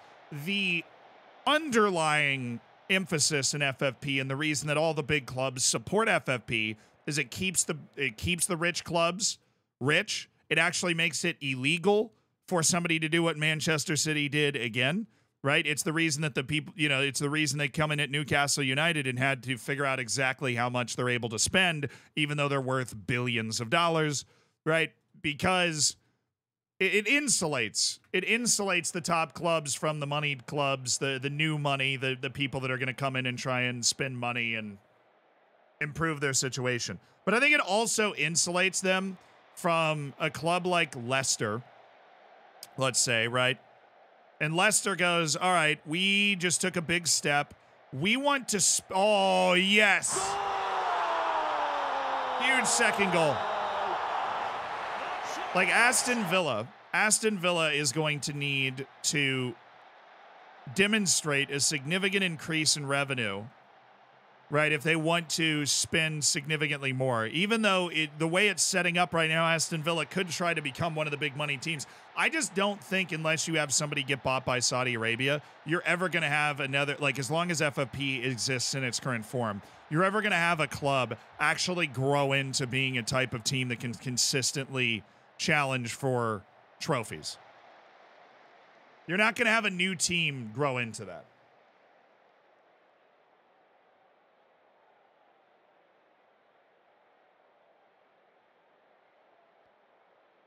The salary cap. I'm not an advocate for a full-on salary cap. I think a hard set salary cap, it doesn't make sense.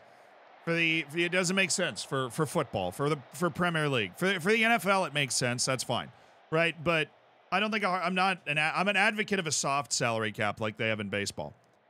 And what that is essentially you can spend however much money you want, but the more money you spend past a certain point, you have to pay taxes to the other clubs that aren't spending that much.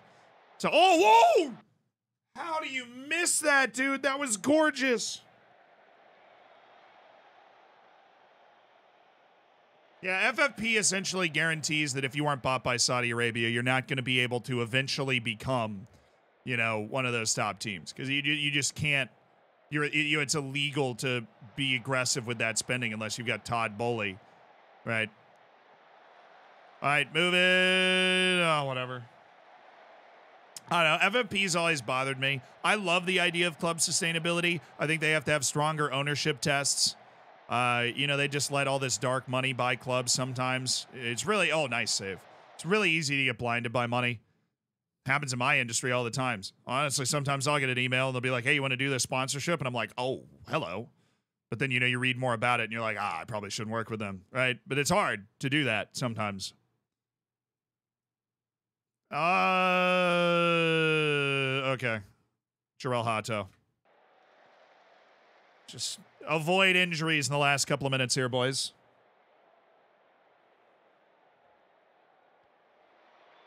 Yeah, but the soft cap is the idea that if you, there's a certain point, and if you're spending money past a certain point, you've got to pay a tax to the other teams, which means if Manchester City wants to spend $100 million to sign this guy, right, and so they run up a certain amount of money spent. It's all about the amount of money you spend. If you run a certain amount of money spent, then you have to pay a percentage of that money to the other clubs around. Wow, we have 3-0, yes.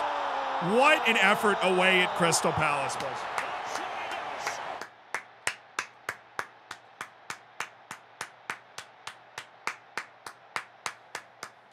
Absolutely brilliant. Yusufa Moukoko with a brace. No, we beat Manchester United 3-0 recently, dude. We just can't beat Fulham. I don't know what's going on, but we are hot. We are cooking. This is a great performance. This is League Cup semifinal first leg, and we are going to be out in front 3-0 coming into the home leg.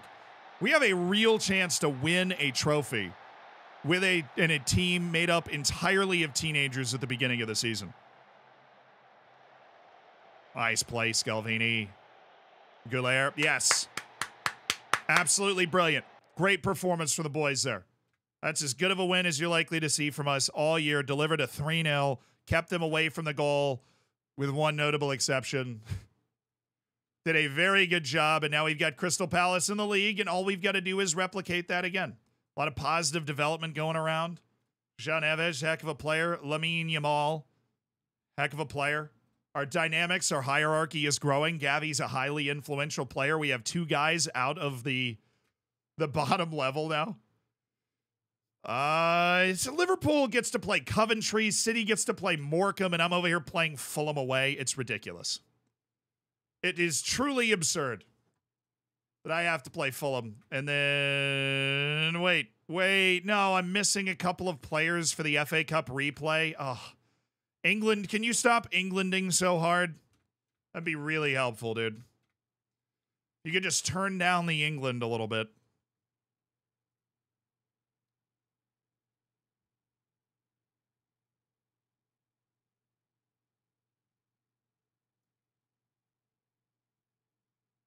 The baseball system does the same as FFP. No, it doesn't.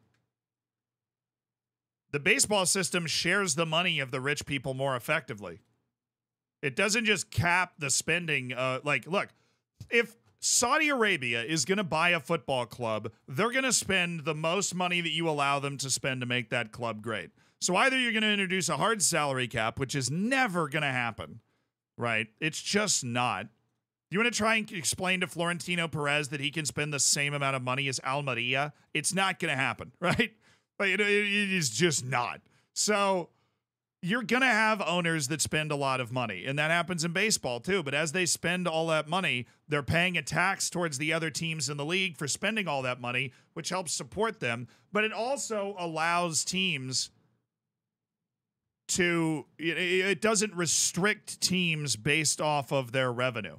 It doesn't keep the rich rich and the poor poor, right? Because if you're receiving all of that extra tax benefit, you have a great season like Aston Villa's having in real life and in the game, and you can start spending more aggressively than FFP currently allows based off the success that you're currently having. That's the idea. That's how it works in theory. And it works in baseball. Baseball has a good amount of parity. It also allows, wealthy owners to spend a lot of money if they want to try and build better teams. I think baseball's soft cap does work effectively. Yeah, but baseball also doesn't have relegation, so there are always accusations that some teams are just coasting and collecting paychecks, but that, of course, wouldn't be a problem in the Prem because there is, or in any league, because there is relegation, right? There is the imminent threat of going down, which will keep you in line. Okay, we are now at home against Crystal Palace. This is a Premier League match. Let's go get him.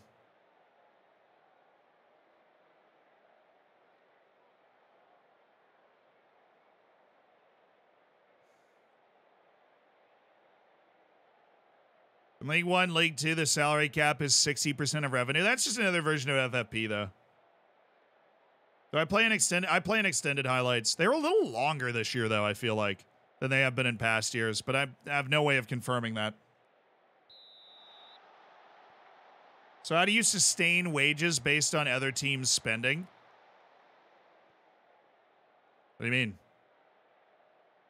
I mean, look, okay, so I've had to make, not had to, part of our YouTube channel that we have is I make videos that are really detailed about like the finances of football.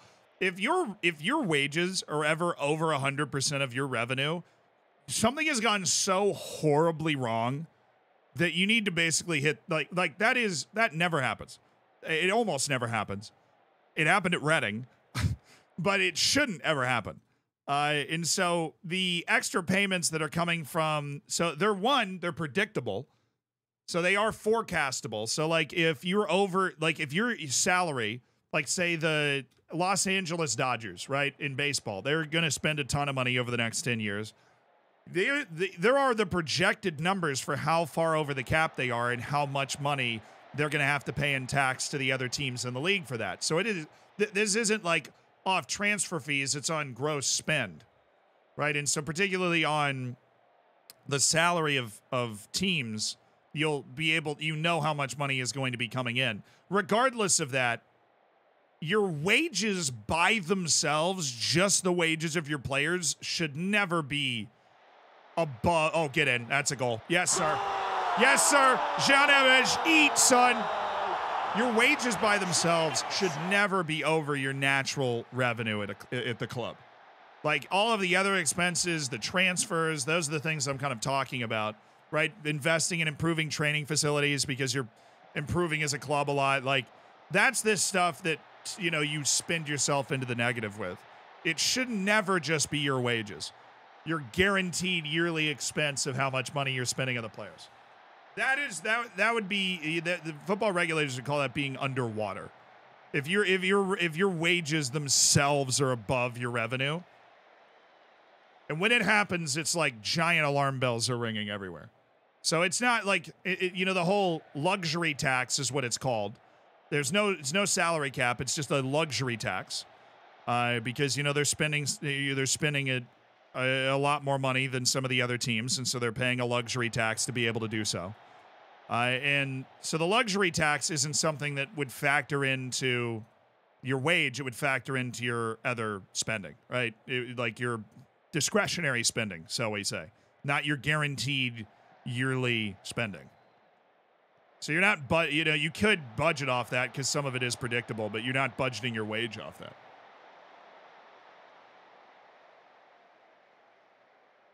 Wages exceed revenue all the time in the championship, but the championship is broken.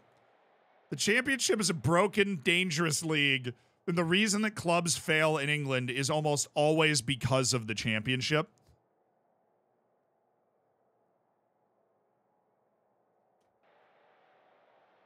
The championship's a very dangerous league, dude.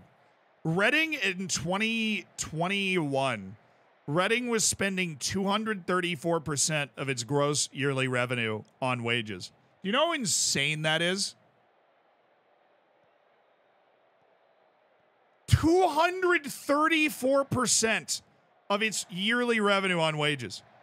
Not only is that entirely unsustainable in FFP, right? But like, it's just insane. Oh, that is beautiful. That is an electric team goal. We've got this team humming, dude. We have the Wonderkid 11 absolutely humming, and we're coming for the throne. The Wonderkid 11 is coming for the throne. How does that even happen? Yeah, 234% in 2021. Swear. Just made a video about Reading. It's not come out yet. 234% in 2021. See, that's what, like...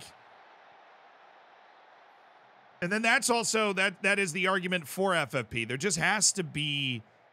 There have to be levers in FFP that allow clubs to grow. Right, because your revenue usually, like your revenue oftentimes is a reactionary growth to your spending.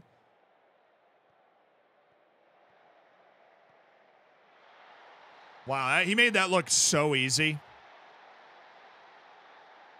Be interesting to see how Wrexham handles it. Yeah, because it's Wrexham's funny because like in the National League, they were wealthy. Like for National League owners, their owners were wealthy. But, like, once Wrexham gets to the championship, assuming they get there eventually, their owners are going to be poor. Like, compared to the owners they're going up against in the championship, their owners are going to be pretty freaking poor. So that's why Wrexham, they see that train coming. They realize that. And that's why Wrexham's trying to build up kind of this media empire to increase their revenue so that outside of just the independent wealth of their owner, they are able to compete. And to continue to compete. They were making the documentary before they even finished buying the club, dude.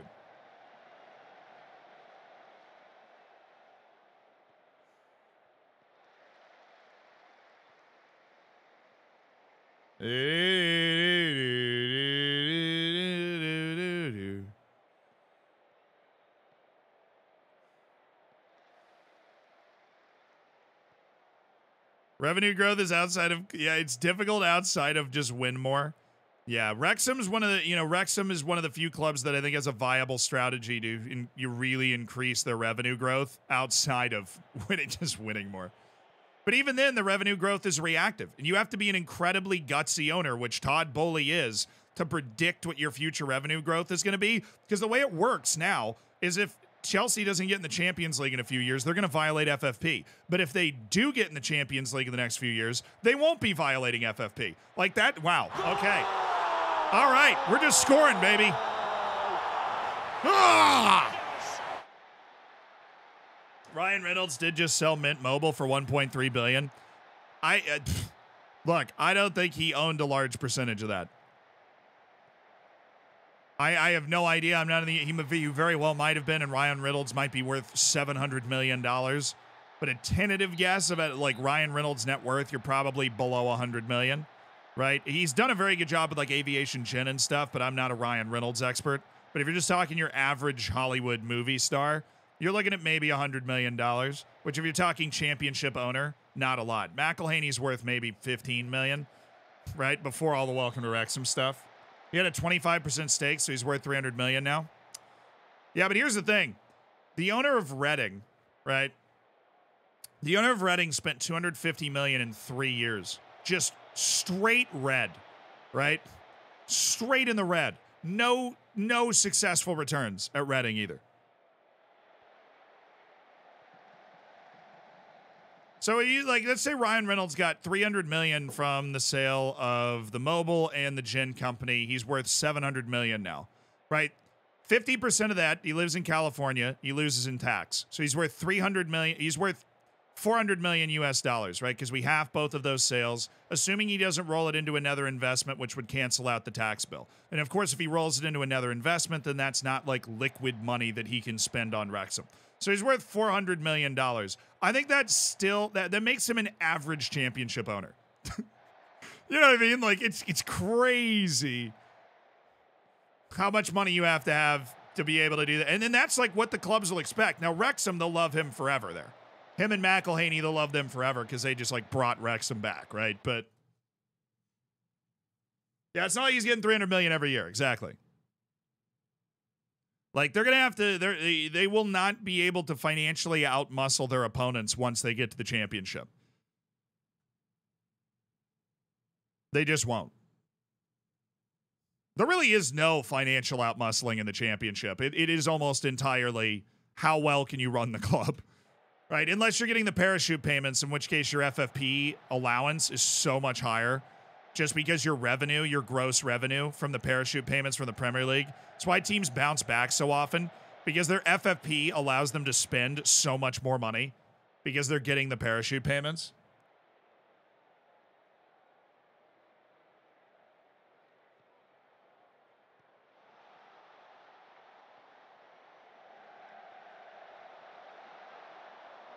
Yeah, dude, aren't all championship teams in debt? The clubs themselves are. The owners, it varies. But the clubs themselves are all running up debt, yeah. Either they're trying to upgrade the team after they got up from League One to not get yeeted back down right away, or they are, oops. Hold on, I can't multitask in this real quick. Just give me a sec. All right, there we go. There you go, Lewis. You're going to play some defensive midfield. Oh, yeah. Or like they're either trying to spend to catch up to the level of the championship, or, you know, as some investors think it's a great idea, like the guy that bought Reading, to buy a championship club and think they could turn it into a really wise investment by turning that club into a Premier League club. Well, guess what? You're not the only person with that idea. And if it was that easy, more people would be doing it, right? So there are those people that show up and then spend a ton of money and then it doesn't work. And now they're sitting on top, you know, they're sitting on a mid-table championship club. Like, what the heck am I supposed to do with this?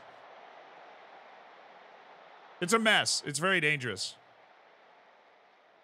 That FFP is for European competitions. So England has its own FFP. Yo, thank you for the 7.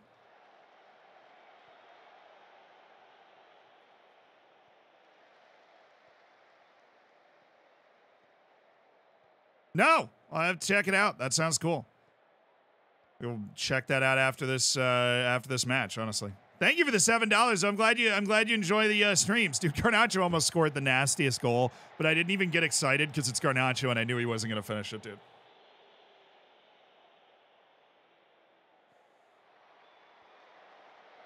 Yeah, no, FM.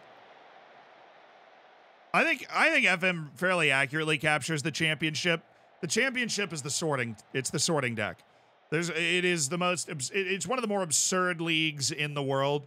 Everybody's got this ambition, this delusion that they're going to be able to jump into the Premier League, you know. And then you've got like Birmingham City that have been there for 300 years, right? And they're just sustaining and they're like kind of in debt and they're run down. Like, if the Premier League really, like, if England really wants to solve the problem of clubs being in financial trouble in the rest of the football league system, they have to trickle some of the money down. Just like 10% of the TV money from the Prem, just siphon it off and trickle it down, and you will say, you know, just 500 million, right? 500 million, you just hand, like, that would, you know, 10% of it, 500 million. You divide 500 million by 72, what do you get? Somebody who's good at math probably already knows this. You get 7 million. Dude.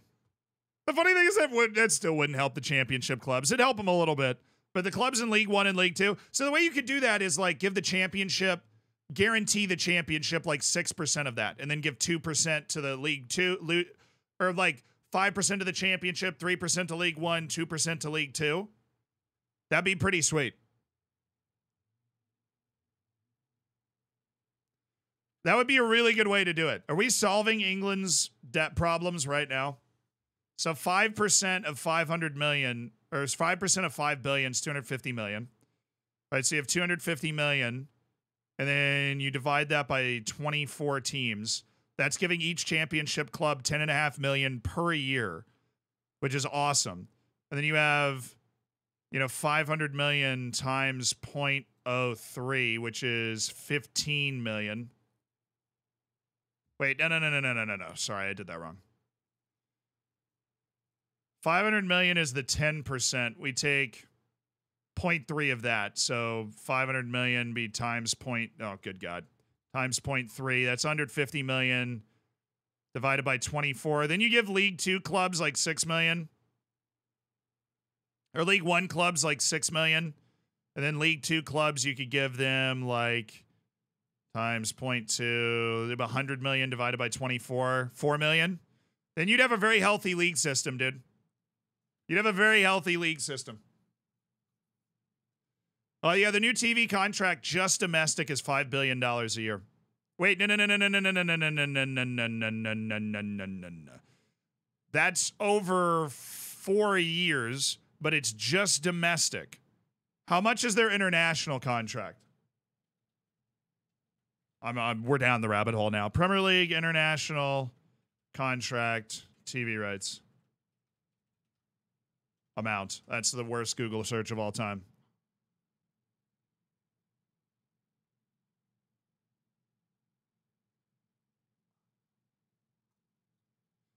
$8.5, bro.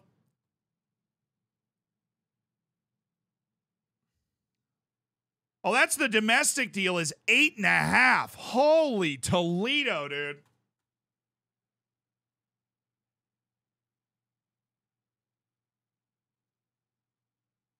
The domestic deal is $8.5 billion US a year. 6.7 billion pounds. Domestic. That's the domestic deal. What's the international?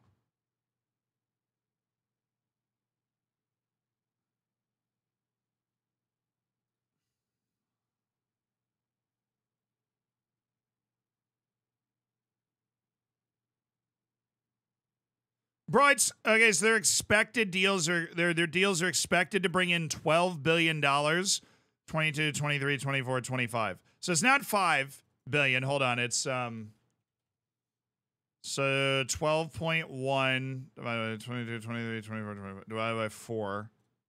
Good God, man. So it's $3 billion a season. Total. $3 billion per season. You take 10% of that, let's say 3.1 billion times 0.1. You get $310 million per year. And then you give 6% to the championship. So let's multiply that by 0.6. You get 186 million. You divide that by 24, and you're giving nearly $8 million a year. $8 million a year to championship clubs, which would certainly help out the bottom championship clubs.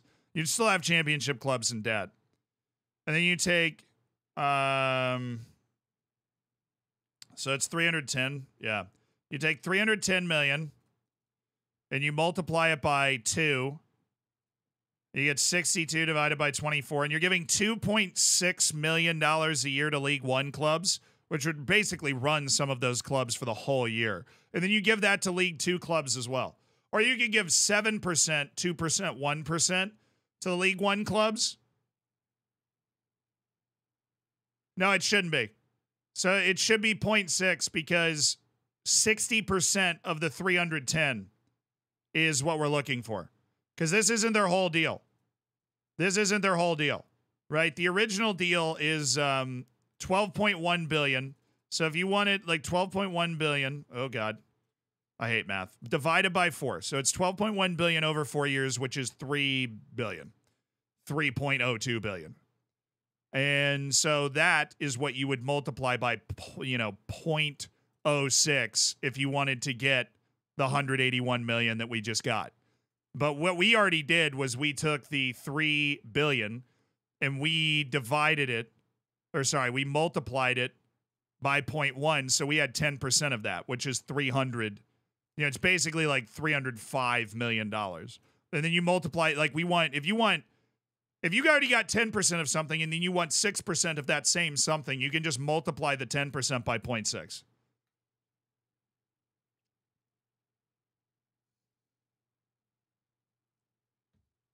Yeah, so like let's say we had 305 times 0.7. Let's take 70% of it, and you divide that by 24 teams. Then we're giving $8.9 million a year to each championship club from Premier League TV revenue. That is so healthy. Even 1% of that, 305 million times 1% of the whole total is 30. It's over $1 million a year going to League Two clubs, even if you give them 1% of the TV revenue.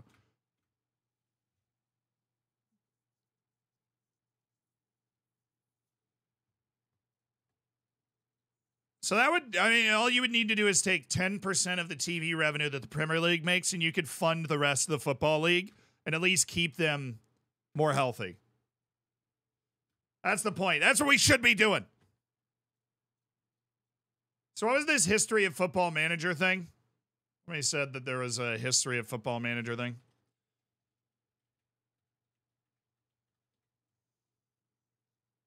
History of Football Manager, I guess. Okay. Football Manager is a series of football management simulation video games developed by British developer Sports Interactive in its glorious. But in the 80s, this starts from the very beginning. However, Kevin Tom's Football Manager was a thing. How much of a thing We'll was start it? from when I started On making to content. Football Manager So 40 minutes long, dude. 2020, where the team at SI really decided to take the... Okay, guys, 1% is 0.01, but we weren't taking we had already taken 10% of the total. So Dmojo, we just went through this math. So the total is $3.02 billion. 10% of that being $305 million, basically. And then we took 10% of the 10%, which is 1%. You got it. Okay. Scenarios from the challenge mode from years back and actually implement them accordingly to what the visions are for certain teams in real life. Whether it's saving a team at the brink of financial ruin from relegation and beyond, focusing on signing players under a certain age to fit with the club's vision, winning the Champions League. 1% is dude, I know. I want to watch this. I know. So if we're trying to get 1% of $3.025 billion, right? Then we would multiply it by 0.01. Because that's 1%. That's not what we were doing. Okay? Because what we did is we multiplied it by 0.1 so that we could see the 10%. And that is 300. Hold on. It's that many millions. Okay? And then when this is 10% of the total. So if I want to find 1% of the original total, I just multiply this by 0.1 because that's 10% of 10%, which is 1%.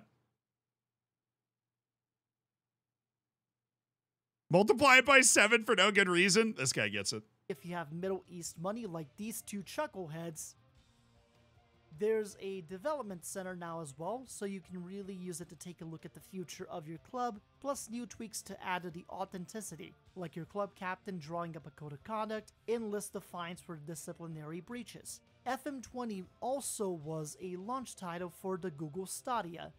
Why exactly? I do not know, but it was there. And Manchester United just dropped a hot new lawsuit. And it's against Sports Interactive and Sega? Hey, yo! Apparently, infringing on trademark is the new excuse for we need more money. I made 2 videos about this. I prefer really not to speak. They'll just be known as Manchester UFC or Man UFC. It's a very stupid lawsuit. And as we go through the cycle of FM20, Well, the pandemic happened. People had to stay home, meetings at work basically got moved to the likes of Microsoft Teams and Zoom, and to be honest, I'm actually quite impressed we even got a Football Manager 2021 to begin with, due to those particular set of challenges faced by the studio. A collaboration with Sports brought in XG as a metric to measure how you were doing in-game. Oh the yeah, those presentation guys. of the 3D match engine was arguably at its best, from its animations to being able to see sky confetti rain down on you every time you won a title. Recruitment meetings were introduced to help you scout even harder to find the likes of Yosufa Mukoko and Eduardo Camavinga before cursing whichever Oyo team or Real Madrid got to them first. You can pester agents about whether a player... I'm at 37 minutes. Thank you. And even most of the Serie A... Hey, that's the most replayed point. Wow. Nerd about this game. There's a new staff meeting. This dude really is super granular about like the improvements that were made to Football Manager and such. Topics. Also, because this one guy won a Champions League during this time window where no one expected him to, the white center back role was also introduced in the game. But if you needed someone really tall to jump really high and score a lot of goals doing that, congratulations. Lorenzo Lucas... Oh yeah, Brazilian Fury. I recognize the name. Dude's been a hammer for a long time. I used to make fun of him and call him Brazilian Furry. Not make fun of him. I accidentally said that out loud once. We move on through another cycle with people really liking the game and being one of the top played games on Steam, even cracking the top 10 on the platform during January 2022. Speaking of which, it's a new year, some folks are getting back to the offices, Sports Interactive teams hard at work on their next game, and then some American guy who sings way too much about loneliness while playing their games drops this gem on the Twitter timeline. Much like Charles Barkley, it was going to start a dialogue. We're going to start a dialogue.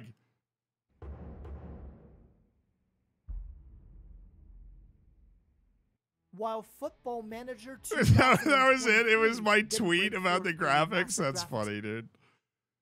I made it into the history of Football Manager because of my tweet about the graphics. Let's go!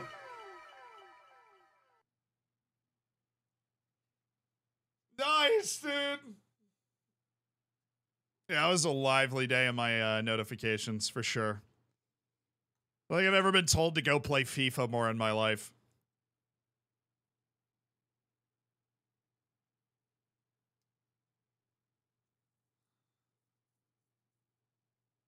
Looking for the pass instead of the shot. Sure, dude.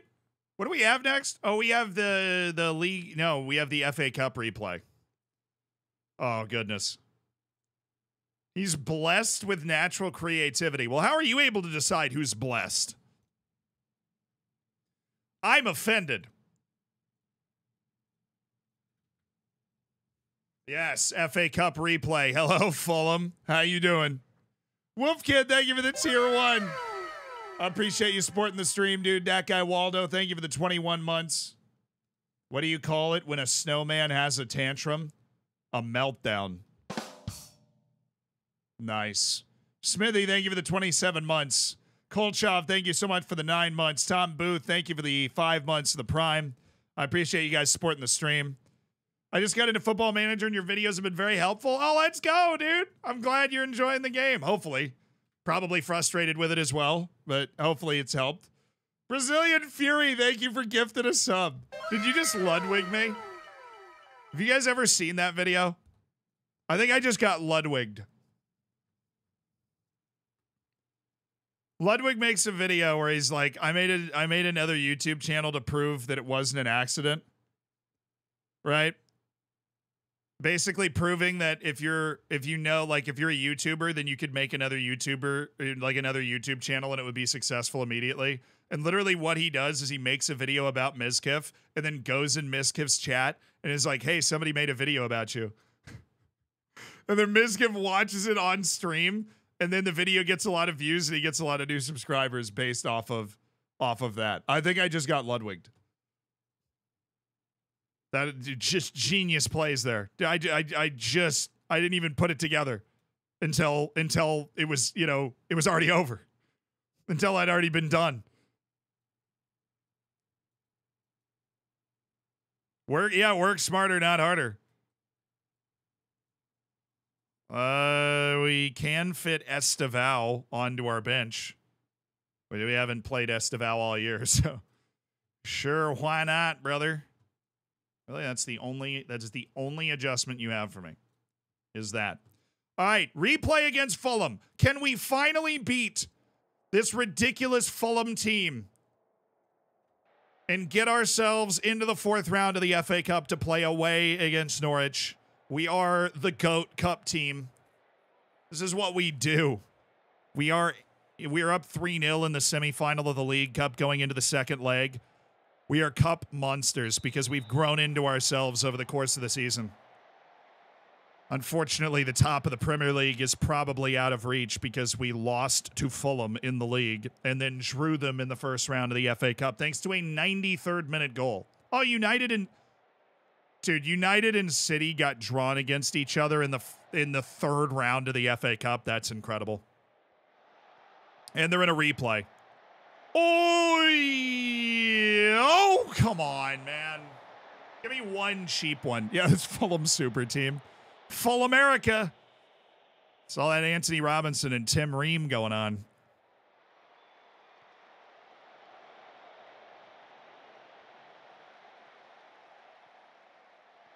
All right, Scalvini. An update to the FM for Dummies series might be fun. Yeah, I think every few years making like a Football Manager for Beginners sort of video is definitely a good idea. I think those videos have helped a lot of people. I actually haven't looked at how they ended up doing. I just knew I'd make them and then, you know, there'd be just people watching them all the time, you know.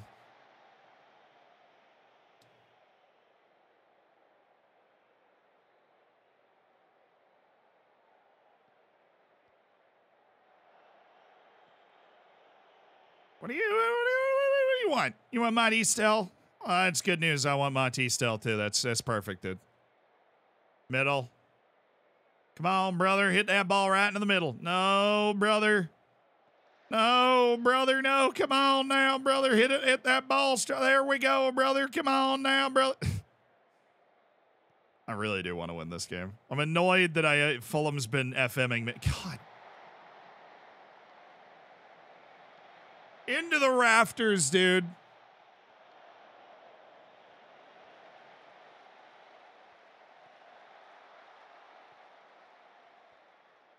Oh, Lamine Yamal, Jean-Neves. Once again, looks like every other match we've played Fulham in, we are all over them. One-way traffic towards their goal. This time is different, though. This time is different. We win anyways this time. Oh!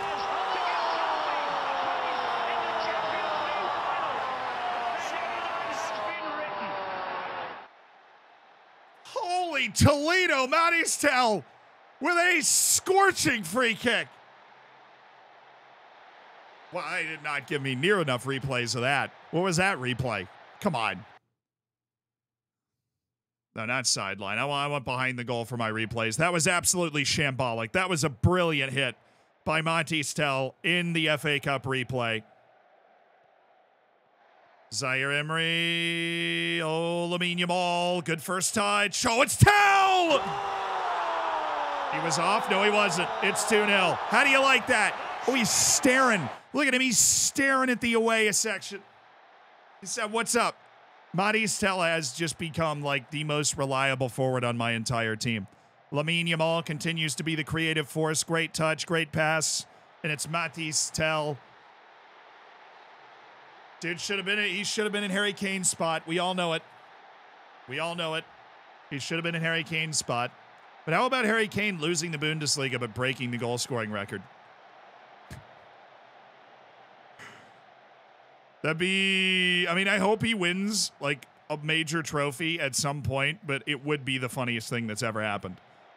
If he broke the goal scoring record of Lewandowski, which he's on pace to break, and then didn't win the league. Now, Matistel looks fantastic. That's why I was almost surprised they signed Kane, because you figured Matistel was going to be the guy that they just slotted in. But I guess. Oh, Tell!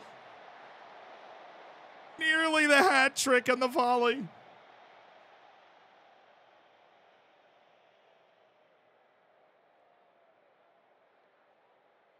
Harry Kane not winning a single trophy this season but breaking the goal record would happen to be the most Harry Kane thing ever. No, 100%.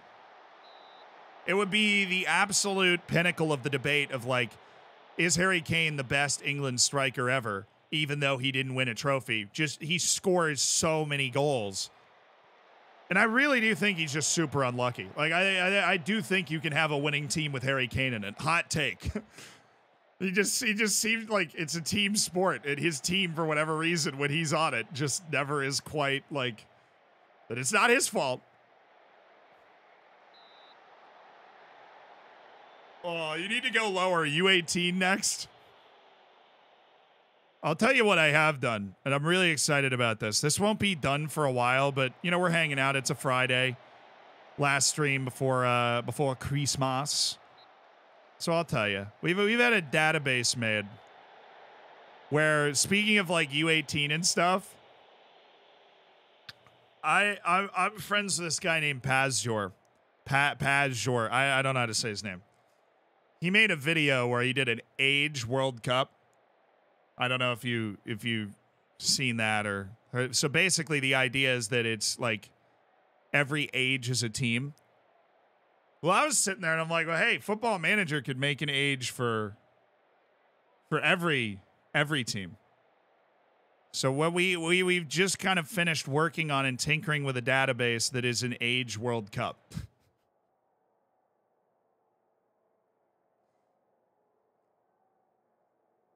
Every age from 15 to 47 in a World Cup format, and each team is the best players that are that age. I think we'll just play it on stream. Now, the 47-year-olds are probably going to suck, but I think it'll be a really good time. How many 47-year-olds are there? The answer to that question is enough. There are enough 47-year-olds. Can you even fill a team of 40? Yes, you can. Yeah, which means we can, like, what he had to do, because he makes videos in FIFA, they don't have enough players for that, so he, like, made a different World Cup format. But what we did is just took the same World Cup format, and there were enough ages, 15 to 47, where it worked. Yeah, the team 47-year-olds, depending on what group they get drawn in, could get absolutely destroyed. Although I would love to have Team 47 and Team 15 in the same group. I think that'd be a really interesting matchup. But in reality, it's the late 20s, early 30s that'll probably be competing for it at the end. You know what I mean? So the 27-year-olds are going to win? I don't know. Some of the teams that are a little younger might have it. It'll be all I know is that we can play that database. I think it'd be really fun to watch.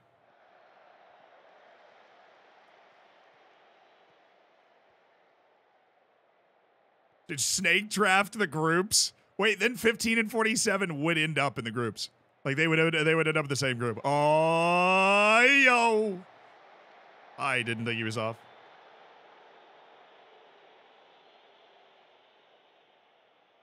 Oh, and also we tiered the coaches. So it starts with Julian Nagelsmann, or like Will Still. And then, so Will Still coaches the U15s, and then the coaches get 1 year older on each team.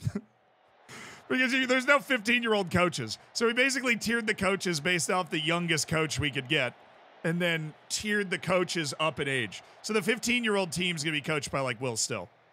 I actually haven't checked that part of the database yet. We just finished putting it together yesterday. Oh, Matistel cannot get the hat trick.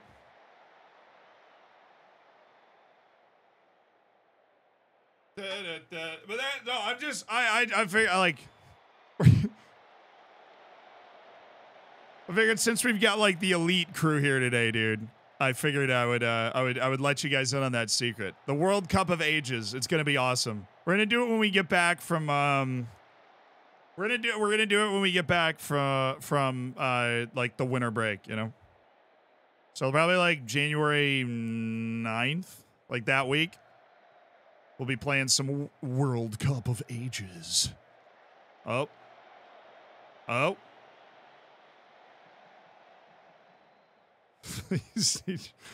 Carl, what's up, dude? How you doing? So the reason, chat, that oh, he's off, dude. He's off. Not even close. You can't beat my teenagers. But the reason that we would start the World Cup of Ages tournament on the 9th, which I think would be a lot of fun, is because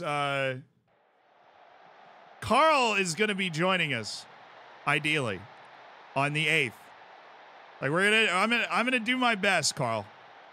I'm gonna do my best to teach Carl Football Manager. No, it's a fake, Carl. He's not. No. So I have a friend from high school. His name's Carl Jacobs. It's a coincidence. It's a fake, Carl. Dude, what do you? Oh, I'm gonna become the best football manager. That's the spirit. I mean, I actually think you'll really like the game. FM25, it moves to Unity. Carl, I don't know if I told you that, but it moves to the Unity engine, so the graphics are going to go from like early 2000s to, you know, actual graphics next year. So this is a great time to get into it, because then you'll like learn and appreciate the game for the kind of, you know, computer grindy game that it is. And then all of a sudden the graphics will just be great next year, and you'll be like, ah. Dr. Dota, thank you so much for the Prime, dude. Thanks for supporting the stream. Tom just gifted Carlos up. Gary is very excited. God, Gary, it's embarrassing, man. Keep it together, Gary. That's friggin' that's awkward. Gary just does that sometimes. All right, Romeo, where art thou? Fresneda. I like manager mode for FIFA, so I basically already know Football Manager. That's like the gateway drug. Manager mode on FIFA is the gateway drug to Football Manager. I started playing Football Manager because I had a major knee surgery in 2016 and like a knee reconstruction. And so they had me on like the good stuff. I was on like Oxy for pain and stuff, you know, because my knee had been cut in half. And so I remember nothing for like 2 days after the surgery. But somehow in that time, while not having enough processing power to be able to like remember what was happening, I had started a career mode in FIFA and won the Champions League with Bari without playing a match in 3 years. And I was like, I have outgrown FIFA career mode at this point. I have outgrown it. I was trying to upset everyone. Yeah. If you want to upset this community, particularly on a day like today, where it's the real hardcore folks here today, the best thing to say would, you know, you could go with a simple, like FIFA's better than Football Manager, or yeah, what would be the number one thing you could say to piss you guys off? What do you think? I'm over here telling the story of me like, yeah, that one time I took a ton of Oxy after my knee surgery and just beat FIFA anyways. Oh yeah, dude. We just watched a video called the entire history of Football Manager, I guess. And I'm in it specifically because I wrote a tweet like 2 years ago. I wrote a tweet that was Football Manager's graphics sucks and I'm tired of pretending they don't. And I accidentally started the greatest debate in the history of Football Manager. Oh, subscriptions. That was the most disliked YouTube video I've ever made. Most disliked YouTube video I've ever made was that video. When I suggested going to a subscription model because I hate yearly sports games. I don't think that's a Football Manager specific thing. I think it's if you come at the graphics too hard, then everybody goes like, well, you just don't get the game. Like it's almost like the culture of the game. You know, it's like the Sigma grind set. Like the graphics have to suck or else the game's not fun. The graphics are part of it. It has to be painful. If it's not painful, then it's not Football Manager. FIFA career mode is good. I mean, it can be fun, right? It's the same as RuneScape, people. Oh. Do you know my, this is actually good. This is good Zealand lore for you guys. Just, there's always some people that haven't heard this, but just because Carl brought up RuneScape. You guys, chat's going to spoil this when I say that, but what was my original name on Twitch? It comes from RuneScape. It was the RuneScape tag I came up with when I was 6 years old. My original name on Twitch was my gamer tag my entire life. I came up with it when I was 6 years old on RuneScape. Big Daddy Mother Ham, dude. That was my RuneScape name. I wanted something that sounded intimidating. Big Daddy Ham. And that was my name on Twitch for a year and a half or 2 years or something until I figured out that that probably wasn't the best idea. It's intimidating. I don't know if we would ever met if you didn't change your name. I know. Dude, I changed my name. I was like, okay. I changed my name because I raided somebody, and it was because we always raid somebody at the end of every stream, just share the love, right? So we raided somebody, and it's like the person was like, "Is this a porn raid?" And I was like, "All right, yeah. Okay. We're gonna change the name. We're gonna change the name. We're changing the name. My bad. We're changing the name. Sorry." They were like worried. They were like worried that it was like some sort of like porn bot that had raided them. And I was like, 6-year-old me is super offended by that. Mombot was so proud. You know, I could totally, I was like, dude, Big Daddy Ham. It's the dumbest sounding thing ever. Great gamer tag when like you're in high school and you accidentally came up with it when you're 6 and everybody's like, people were like, you can't change it. Like that is just what you are now. I'm like, I'm so much more than that, but no. Denied. So yeah, I was like, I'll change the name. But that did give us this great moment. Since we're going through all the Zealand lore, let's go to work permits FM20, what was it? FM Scout. Yeah, let's go. The first YouTube video I ever made. And the single greatest intro of all time. Where is it?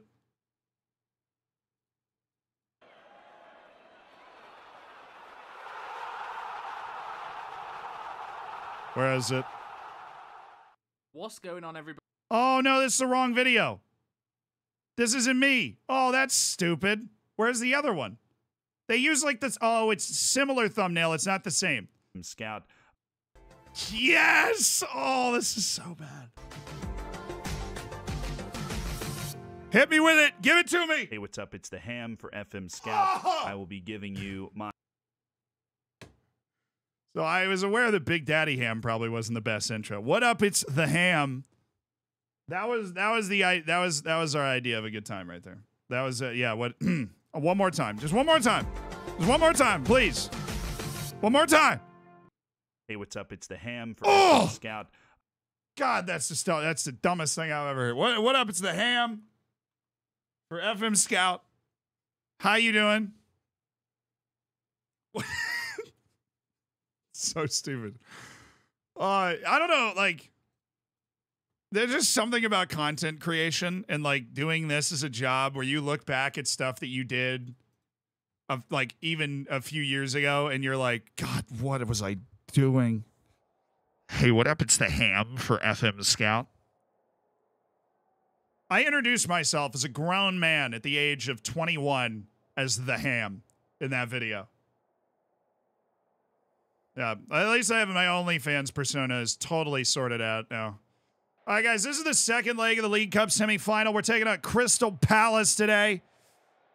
To put a bow on all that, Carl wants to learn Football Manager. I want to teach Carl Football Manager. That's something we're going to look to do when we get back in early January. So hopefully you guys will be around for that stream. I think it'll be a good time.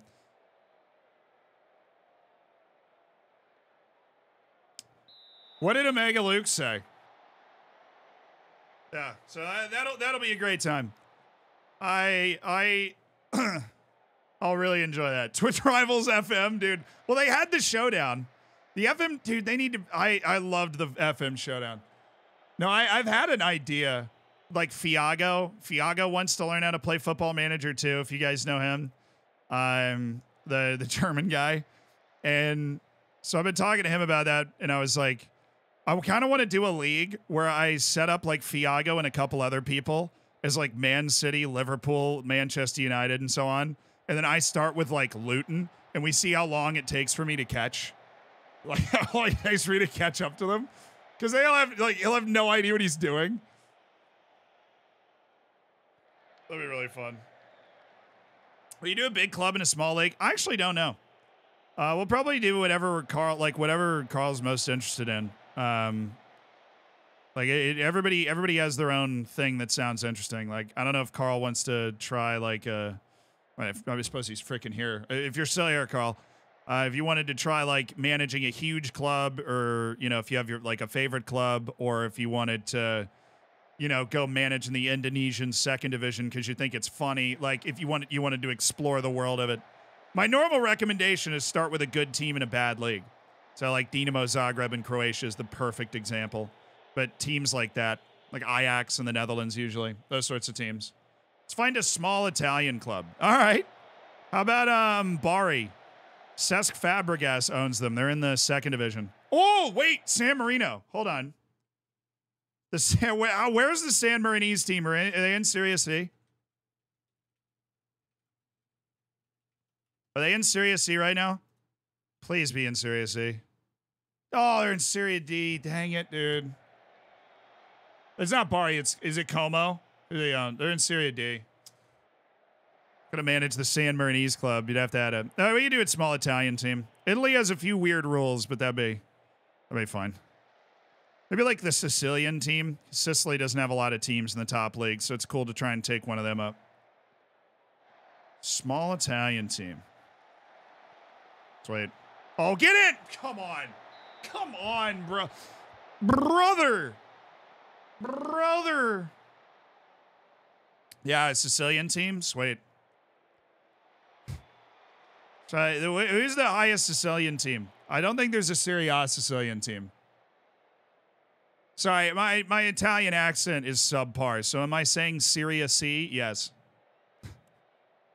Serie C.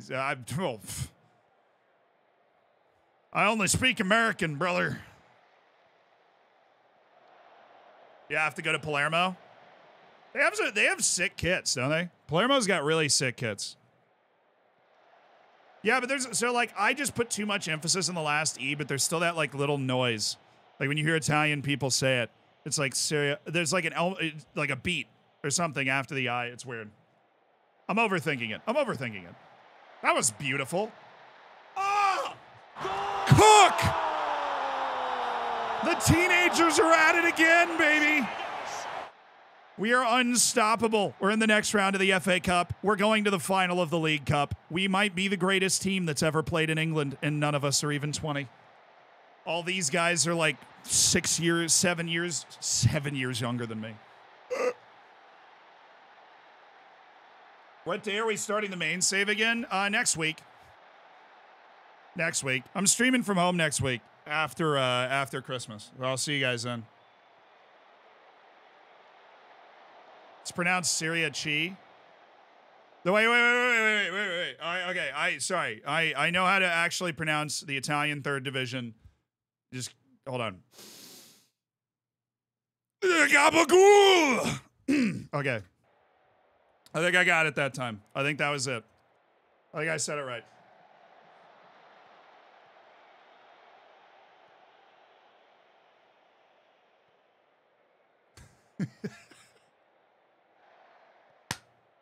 Like a native. If we take a Serie C team and bring them... Serie C team, Serie C, team and bring them to Serie A. I'll buy us matching jerseys with our star striker's name on the back. Dude, well, that would take a hell of a lot more than one stream, but I am down. I am down. We can do that. We can do that. We can guide a Sicilian team from Serie C to the top league. We can try and go all the way. The first save I ever did was like try and win the Champions League with a team like that. And it takes a long time, but it is a super... Football Manager is like a sandbox game. You make your own journey. If you're like, I want to take a Sicilian team into Serie A and like win Serie A with a team from Sicily, and that's your, oh, that was a sick goal. And that's like your goal. Then you set that goal and you go do it. Football Manager can go forever. So like I've simulated the game 1,000 years into the future. Playing that long would take quite a while, but no, Carl, that sounds awesome. Let's do it. We can get it rolling on the first stream, and then it'd be a fun time.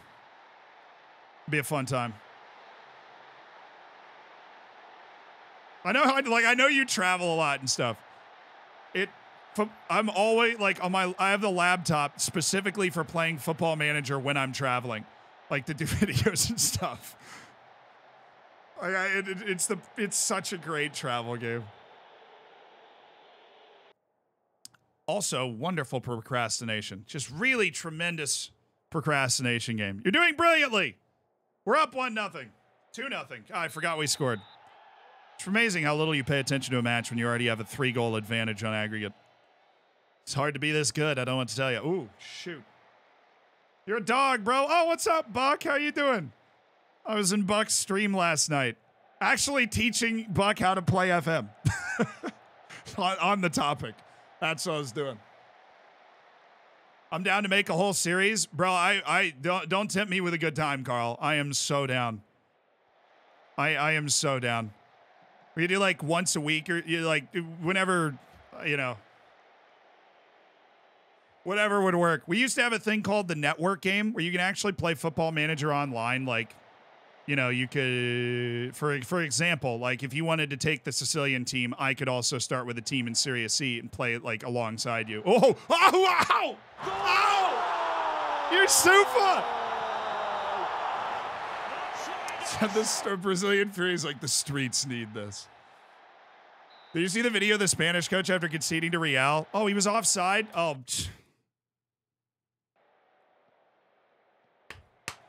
sorry, but the network game is like you can manage online. So we had this thing like about 1.5 years ago where me and a couple other, like the other large Football Manager creators, we all managed Premier League teams. And people really loved it. We just couldn't link our schedules up to do it again after that. But that sort of stuff was fun. We did it like once a week. Carl has DM'd me. Oh, sick. Yeah, totally. I just call it. Wait, hold on. I have to remember what computer Discord is on.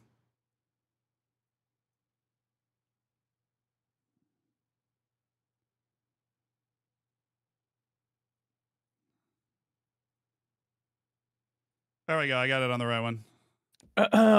Hello. What's up, dude? That was a real cough, by the way. Oh, I thought you were just trying to make an entrance, but I appreciate it. I can make an entrance if you want. Ladies and gentlemen, Carl Hello! Jenkins. What is going on? Look, here's what I'm thinking, Zealand. Okay. Lay it on me. I'm thinking we take some time, we pick a Series C team. Okay. And we fall in love with them. We find the right one, you know what I mean? We spend some actual time. Oh, totally. We find out which one, what has a beautiful town associated with it, which one has cool jerseys, who has some fun names attached to theirs. And then, if we win all the way to the top, right? Fuck it.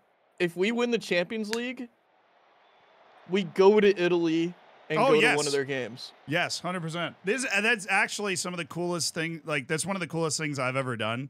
Is last year I took a team from the 6th tier of England and we eventually won the Champions League. And I went to a game and it was so cool. We should do that. Just so cool. We made a whole video out of it. The whole town was there. Like, it was awesome. It's really cool because some of the guys that are in your save, like in that save, we had a guy that scored 51 goals in 1 year, Nick McCooty. And in real life, he scored like 3 goals.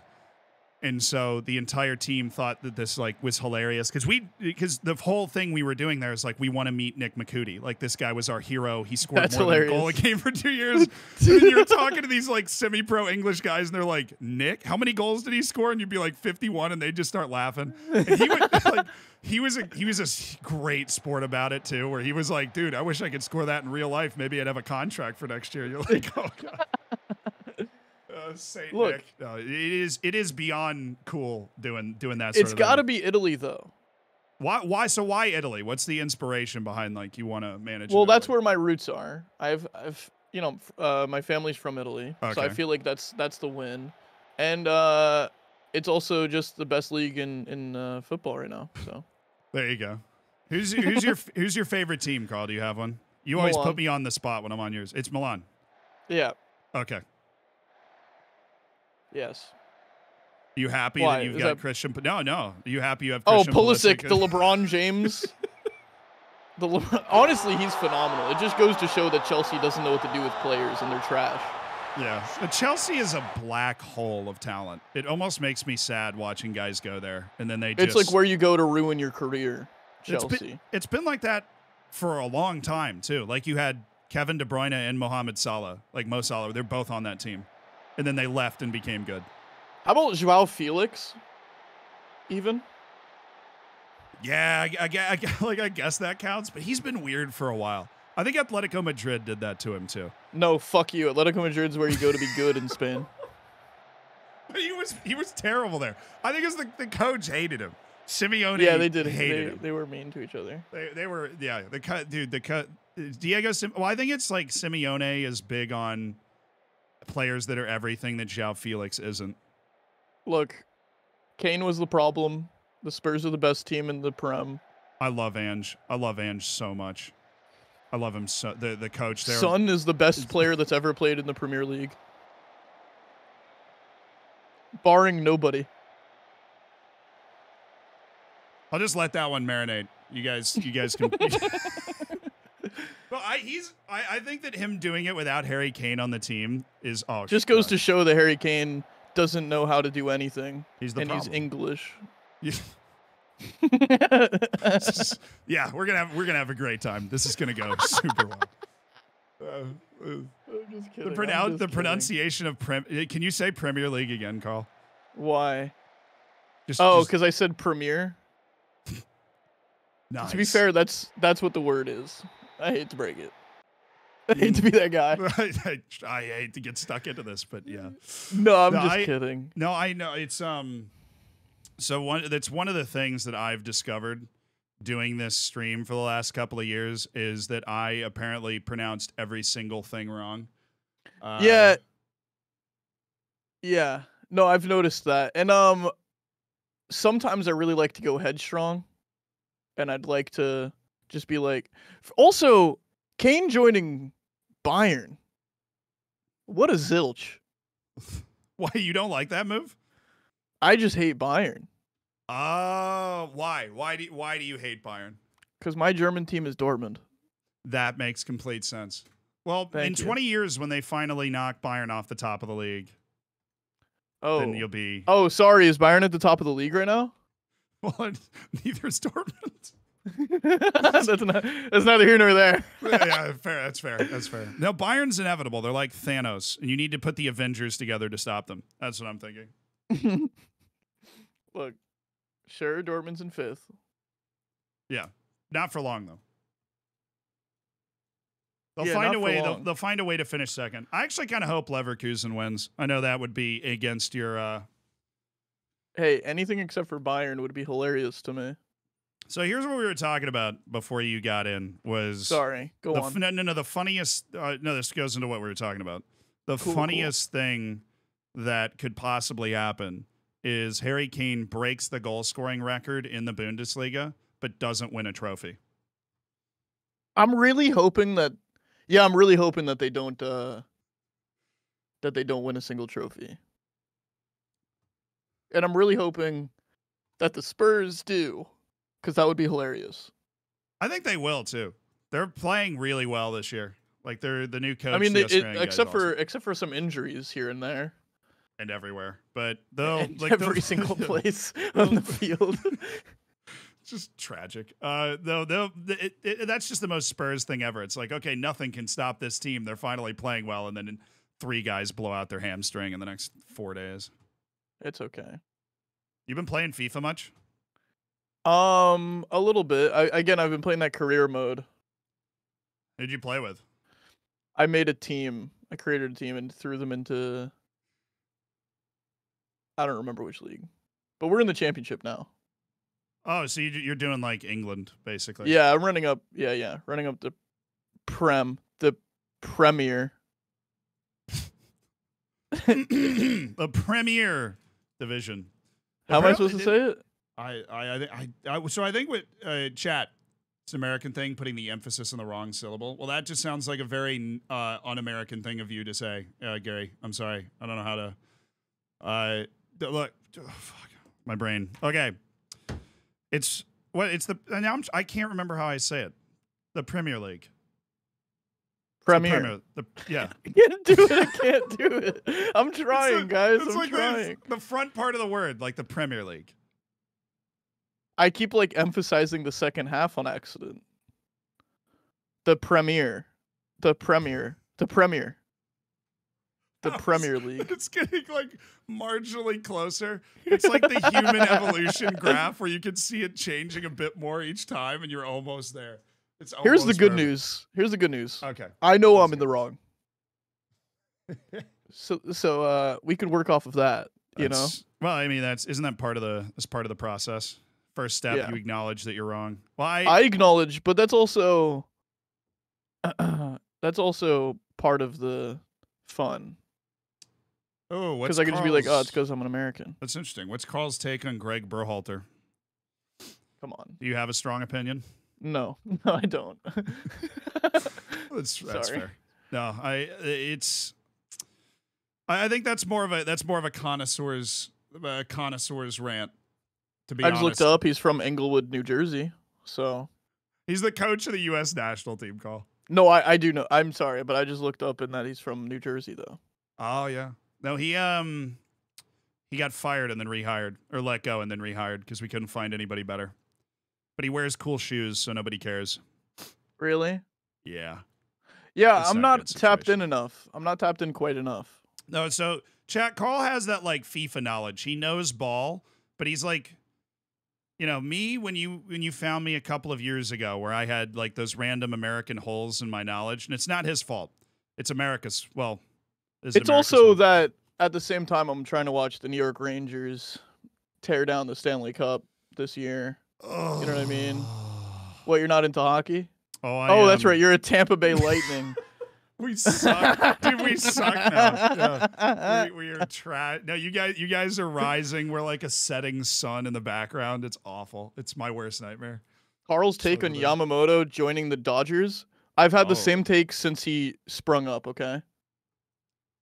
And I know that people came to your Football Manager stream to talk baseball for a second. No, I have actually talked a lot about baseball because of Ohtani's contract recently. So my take on Yamamoto has always been, if he was going to join the Yankees, crazy good trade, well done. Not trade, crazy good pickup, well done, Yankees, good job. And then if it was anybody else, you're so stupid, he's never played in the MLB before. What a stupid idea to pick him up. So are you sad that your team didn't get him? No, he was a waste of time anyway, because the Dodgers got him. All this for the Dodgers to get wiped in the first round of the playoffs. Which they will. They're going to lose to the Arizona Diamondbacks, who won 80 games the entire season, and that is baseball heritage. Hey, Carl comes by his Yankees fandom honestly. He's like a New York guy. Yeah, my grandpa was lowered into his grave with a Yankees jersey and a Giants jacket. And guys, I can't be repping the Giants right now. Okay. That's crazy. I didn't know yeah, that. That's a weird. Yeah, it's a true thing. That is so New York. Like, yeah, it's just painfully right on the nose that would be. Yeah. He'd probably turning over in his grave right now with the way the Giants are playing. Anyways, dude, they've never. It's like, I hate them. Like, actually, I really hate them. But Tommy DeVito. Hell yeah. In my lifetime, they've never been good. And they've won 2 Super Bowls. But they weren't even good when they won the Super Bowl. I kind of Yeah. You know what I mean? Like, they were like weren't they like 10-7 going into the Super? Like, I hate them. I think a lot of people here can relate to that. They're your team, but you hate them. I hate most of my teams almost always, actually. Almost constantly. Oh, sure. God, I almost scored the nastiest goal. Okay. That would have been beautiful. I'm watching. I'm watching. Yeah. So, I was curious if you want to get started looking for our team. Oh, yeah, totally.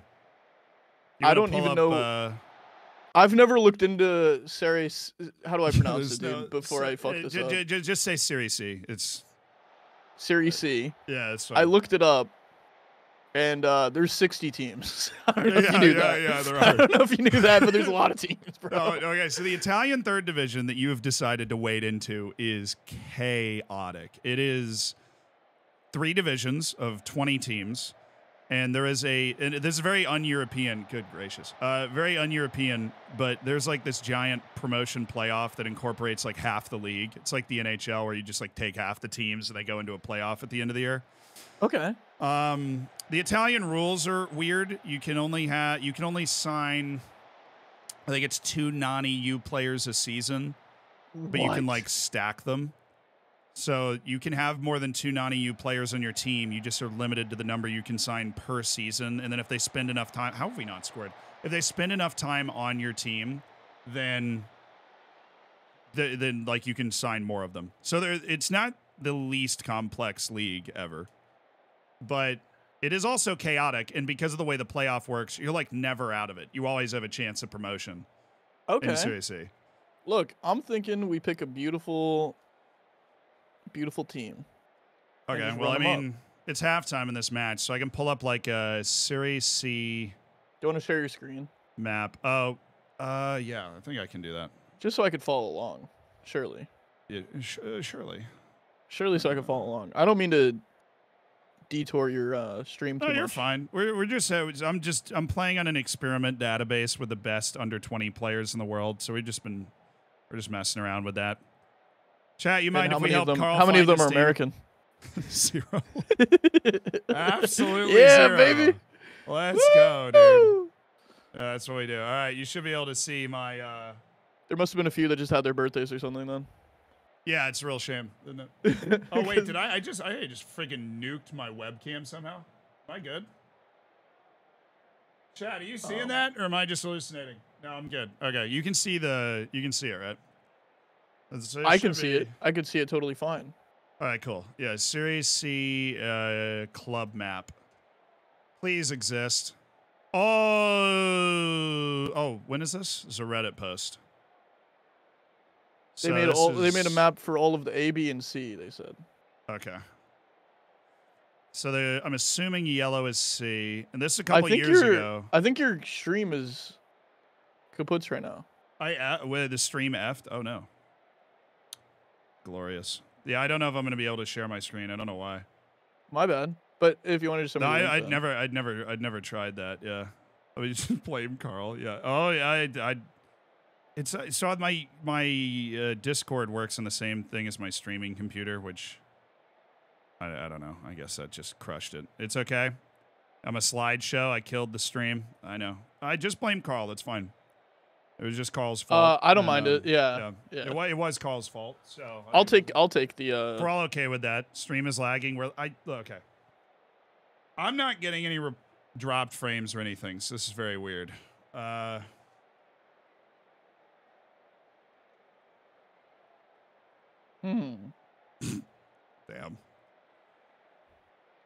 Did I just ruin your life? Nah, it's fine. Just sound. I mean, obviously, hopefully it'll just fix itself in a second. The slideshow is moving faster and faster. Sweet. Sounds good, so they can hear us. Oh, look, I see you now. You're moving and you're normal. All right, cool. We're back. We're doing good. Hi. Hello. Palermo might be the team, dude. while I'm looking at this. We're good now? Okay, chat. Sorry about that. Yeah. You're heart- definitely good now. Okay, cool. So it looks like at least a couple years ago there were 3 teams from Sicily in the league. There's also one from Sardinia, apparently. I don't know anything about them. This would be Trapani Calcio Stadio Polisportivo. Let's look at the stadium. But more importantly, their jerseys. Yeah, fair enough. Massive stand here. This is a really massive massive stand. We're back. All right, chat. Welcome back. Give you an anime. Wow. I just like pull up the stream on mute. I guess would be the best way to do that. I don't know. Yeah, if that's there's what I an got easier way for me going, to do my that. bad. Okay. Palermo's in Serie B, so we couldn't do Palermo, but I guess unless Trapani got relegated, they're still here. So they have a clearly massive stadium. Their jerseys, Trapani FC, I guess. FC Trapani. Oh, they got relegated. Are you? Come on, man. You had 2 years where you didn't have to get relegated. Trapani is what you were just looking at? Yeah, Oh, but they got they're- relegated. They just got relegated. I don't know if anybody's made this map this year. Chat, you guys able to find one that somebody's made a map this year of Serie C teams? Oh, I guess the city is on here. Well, that's Group A. This is Group B, and then Group. Oh, there's one. There is one in Messina. I didn't know the Wikipedia page had it, unless they got relegated. And they didn't. They're still in Serie C.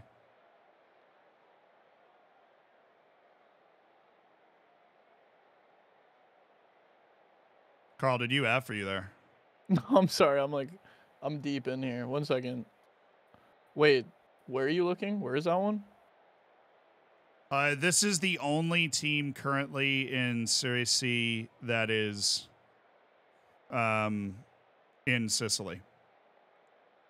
ACR Messina? Yeah, not Trapani. It is Messina. How did I All right, lose let's- them? Where did I go? What do you got going with the jerseys? They're good. Is that doing it for you? I mean, They're okay, I think. Well, this kit's really cool, but this is not the one they're wearing this year. wait, what about... Look about... I don't even want to butcher their name.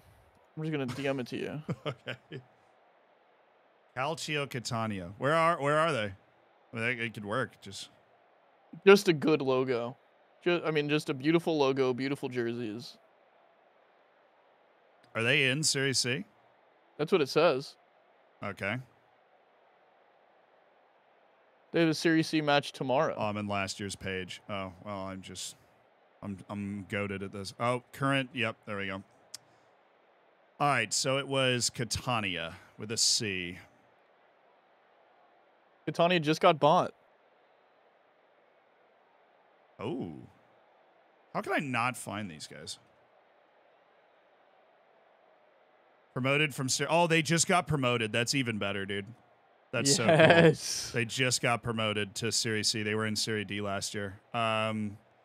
Where is Catania in Italy? In Sicily. Oh, seriously? Yeah. Oh, that's sick. Oh, and the kits? Oh, look at it. The third kit. I don't know if they're actually wearing that. Looks crazy on Wikipedia. Oh, I'm Look at gonna that. check the wiki right now. I think this. I mean, like, am I insane or is this a? Yeah, you're no, right. this is all their home shirt. Oh, hello. Oh, that's so small. That's pretty cool. Yeah, this you might have found it. This might be it. This might be the team you want to manage in FM right here. Hey. Wait, is their nickname the Elephants? No way. Oh, it is. The elephants. Yeah, Yeah. the Elephants. Oh, everything about them. Beautiful. Beautiful. I team. think we found him. Catania FC. All right, where in Sicily is that? I want to go look at the Oh stadium. my gosh! How about you take a look at this? What I'm about to send you. Look at all of these beautiful classic jerseys that they've had. Oh, Dude. Oh, dude, man. this was the most 80s thing I've ever seen in my life. And the shorts. If you go to a match there, like if we actually pull this off, right, and you win Serie A with Catania, I want you wearing these shorts at their stadium, like Catania's. No, we're gonna be 28, completely. 2000. Dude, it's gonna be to the point where they're gonna think that we actually are on the team. Like that's how fitted out I want to get with you. Dude, it'd be like you guys at the Bucks game. That's what I'm saying. With the friggin' pants on and everything. Oh my gosh. Yes, you've been running out of the tunnel with the team, taking the warm ups, like. Oh man, this is our squad now. Okay, we found it's him. Catania. I think this is it. Catania FC all the way to the top. That's what we're doing in January, dude. That's gonna be awesome. And they were in Serie D, but now they're in C. So this is perfect. They just got promoted, so they're already on the rise. That also means it's going to be a bit more of a challenge because they're probably going to be one of the worst teams in Serie C. But you know, we embrace. To be that. clear, hey, I need a bit of a challenge, dude. I'm getting bored with how easy this is about to be.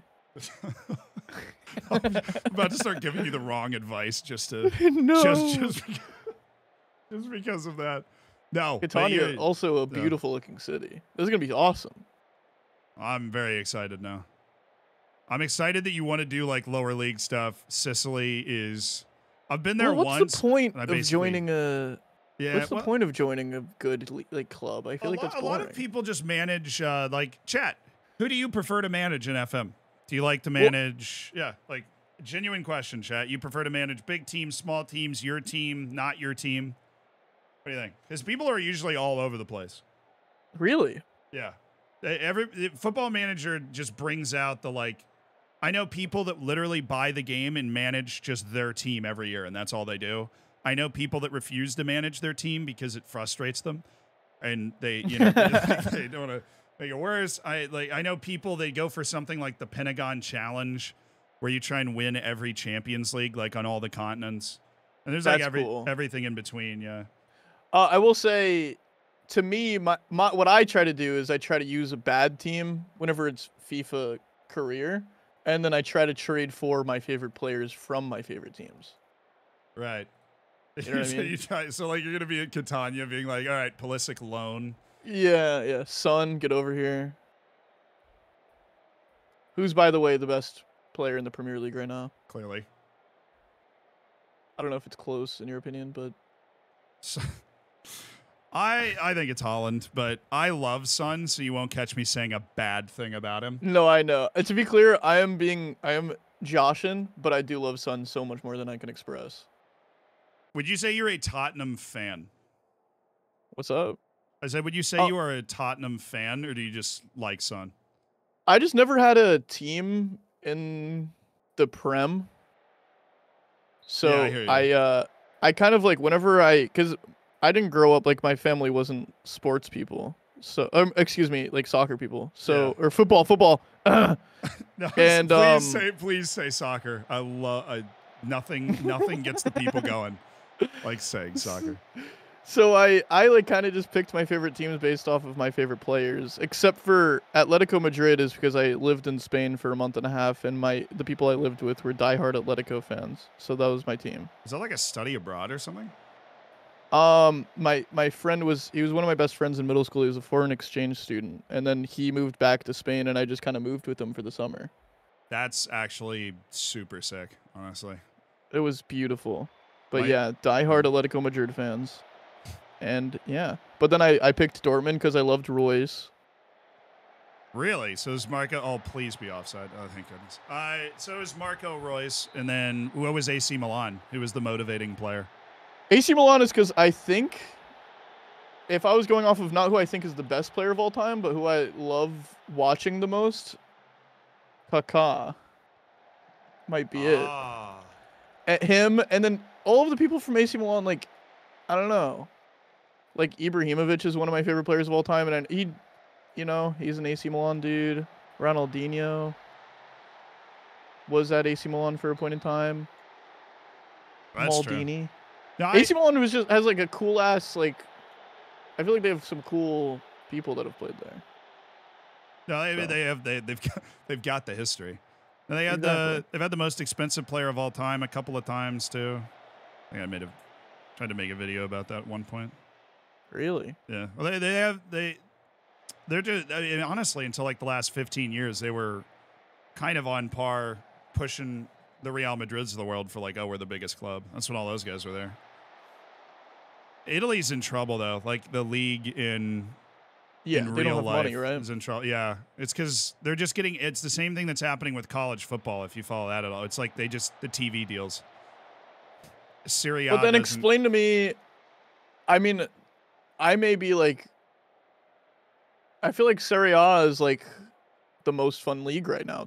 To me, it's Yes. the most fun. I think it's very fun. I think Serie A is in a super fun position. The issue is that it's fun for a lot of the reasons that it's falling behind because it has like more parity than the other leagues and everything. But the reason that it has that is because its TV deals aren't as big. Clubs are having to basically cheat FFP, like the fair play regulations, to try to have enough money to spend. Because the issue with financial fair play is you can only spend what you bring in, basically. So, like, however much you make, you can spend. Which means the teams in the Premier League that are making a shitload of money, basically, they are able to spend a lot more because of that, like legally, according to the laws of the game. Where teams in Serie A aren't making as much money. So, like, it's very reasonable that Brighton or Bournemouth is able to spend more money than, like, some of the top teams in Italy right now because they're making so much more money from their TV deals.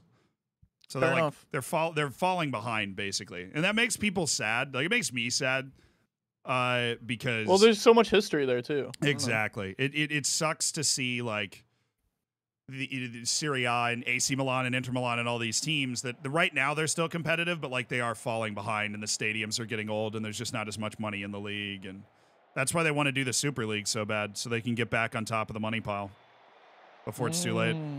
Yeah. I don't know anything about the Super League, but people hated it. Yeah. Oh. But then Zealand kept DMing me saying that he liked it a lot. And not to tell anybody. Oh man, if I could go back to the day the Super League was founded and tweet that and just to see how ugly it would have gotten. We just gave up a goal to go behind. This is not good. That would have been a war zone. The Super League, they've watered it down a lot. The original Super League was they literally just wanted to create a top European league and pull everybody out of like their domestic competitions. But the new Super League is basically just the Champions League, except they're removing the requirement to like qualify, obviously, like you just get into it. Yeah. And the only reason they want to do it is because they could sell the TV rights to it by themselves. Because the Champions League is just the European federations making all the money from it. And they distribute the money well, but like Real Madrid in particular, like La Liga also struggles with selling TV rights relative to the Premier League and the Bundesliga, so... Dare I say La Liga is probably my second most fun I think I'm having watching right now. No, and it is like it's fun, but it's also Yeah, I get what you're saying. It's bleeding a little bit. I think you can have a fun I don't want to make it sound like you can't have a fun league that isn't also doing well. Like I think the Premier League is obviously fun, but I just like Serie A because so many different teams win it. La Liga doesn't have that going on. Wait, La Liga has a fantastic... I know it usually doesn't, but right now... I feel like there's so much competition. It has a great title race on right now, yeah. So they Yeah. got the new team, but it's all like smoke and mirrors a little bit because Girona is actually owned by Manchester City's owners. Oh. But they haven't started splashing the money yet. So it is kind of like an underdog miracle story. It just, they happen to also be owned by people that are worth billions of dollars. They're part of the City group. Got it. Who am I talking to? This is Clint Dempsey. He's joined the stream. Very excited. Yo, what's going on, guys? Fuck Landon Donovan. I'm just kidding. Dude, the way Landon Donovan works, he's going to be tweeting about that by the end of the day. No. No. Oh, Landon's... have you watched the Beckham documentary? No, I actually haven't. It was a good watch, but Landon Donovan's in it, and he was just so like petty towards David Beckham. It is almost endearing how transparently petty he was. about it, about him like not trying in training or something. Like he just basically went to the media and just said a whole bunch of heinous stuff. Oh my god, that's And awesome. yeah, and then he sits on the documentary and he's like, yeah, you know, I was immature to handle it that way. Now he's like 50 years old or whatever. He's not 50. Landon Donovan's not 50. I'm not that old yet. He's 40, 51. He's 51. Now, I had a harsh realization because I'm managing this team and everybody on this team is a teenager. And we started the save. I'm like, yeah, I'm 8 years older than everybody on the field right now. For me, like, oh, sick. I guess I'm not going to play in the Premier League someday, unfortunately. No, dude, keep your head up. Wow. Keep your head up. It might happen. Did you like that? I was about to give up, and then Carl said, "Keep your head up" to me. I'm ready, guys. I'm gonna send an email to Ryan Reynolds. I'm playing for Wrexham next year. Oh, that was such a bad miss. Yeah. Chat, our cup magic is over. We're gonna lose. That's not true. It is. Yeah, it's true. We lost to a championship team in the FA Cup. I don't have words to express my anger. You clearly already have great luck when it comes to Football Manager. So I appreciate it because we just lost for the first time in a long time. Oh dude. yeah, that's right. My bad.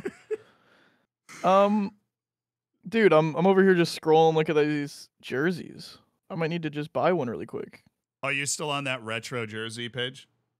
Yeah. Who's the greatest? They have jerseys for they were in the Serie A at one point.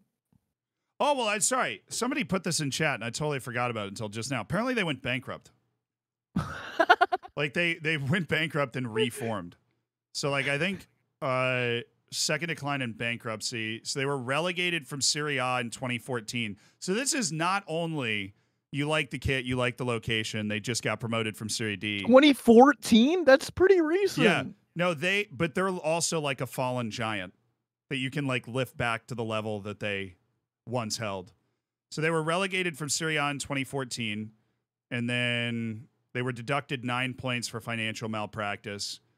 And then the head coach, dude, the next season, the head coach and owner, Antonio Pulverenti, admitted to fixing 5 matches. So, well, if they were broken. Yeah, well, hey. Wow, that was, sorry. I didn't even realize what was happening. That was overwhelming. 95.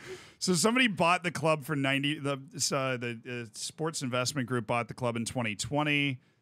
For how much? No idea. Dude, we should have bought it. We missed out. That's our move. It sounds like a good investment. We get the club. I manage it. Step 3, profit. That's the that's the move. Yeah, I'm down for that. The takeover never materialized. On the 22nd of December, the club was declared insolvent. Oh, they tried to purchase the club, and then they couldn't. And the club was declared insolvent in 2021. And then they had been relegated all the way down to Serie C at the time, and then they were expelled from Serie C for becoming insolvent. And then they reformed in Serie D and got promoted last year, basically. So you're telling me this is about to be the best choice of our entire lives? Yes. It's a fallen giant in Sicily. We love the kits. And we're going to win the Champions League with this team. Yes. I'm down. And I'm going to buy like 4 jerseys. The full match day kit. Every time you manage the team, you get dressed in a full match day uniform. I'm so down. Sitting on the couch. That'd be like, so funny. Just absolutely dialed in. Do you do that? Do you own a jersey from all the teams that you've like done a long time managing? So like when I went to Taunton, I met like the team and we spent a few days with the team and that was cool. But they're semi-pro, so they had to drive in for practice and stuff. But they actually gave me a kit, and then Nick McCooty, the like legend guy for us, signed the kit.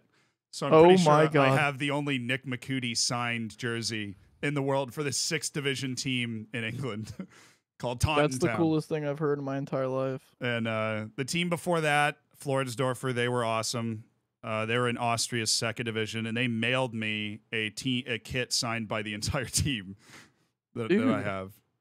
which was Wait. really neat. Can we get in contact with this team, do you think? 100%. Yeah. They Oh my gosh. They like usually I'll announce a save. So the save I'm playing this year is a journey. It's something called a journeyman, where let me change the title so people know who the hell I'm talking to, because my Discord overlay doesn't work on individual calls, so people can't see. Sorry. My name's you're right. Clint Dempsey. Yeah. I scored a really fast goal in the World Cup one time. That goal was that? like one of my favorite moments of watching. Yeah, I was watching and I was like, oh, we're going to win the World Cup this year. No, I never thought that. Don't worry. How did I just spell Jacobs wrong? Am I okay? Am I having a stroke? Okay. You're okay. Oh, what was I talking about? Oh, yeah, so like the save I started this year wasn't with a club. I started with no coaching badges or playing experience and just took the first job that they would like hire me at. But with Taunton, I announced that I was starting the save with Taunton, and the same day they sent me a DM. And like they started tweeting out these pictures of me edited onto their manager's body and stuff. So they went all out with it immediately. But usually these small, the small clubs like in Floridsdorfer as well, they're super into it because it's great exposure for them. So they think it's really cool, and then we think it's really cool because it's just like a team you're managing, in the game. Yeah. I was really the first person to do that. Like I started making a video every year where I'd go to the club, and then like at Floridsdorfer I did a penalty challenge, but we didn't really know how to film that sort of stuff, so the video sucked, but it was fun.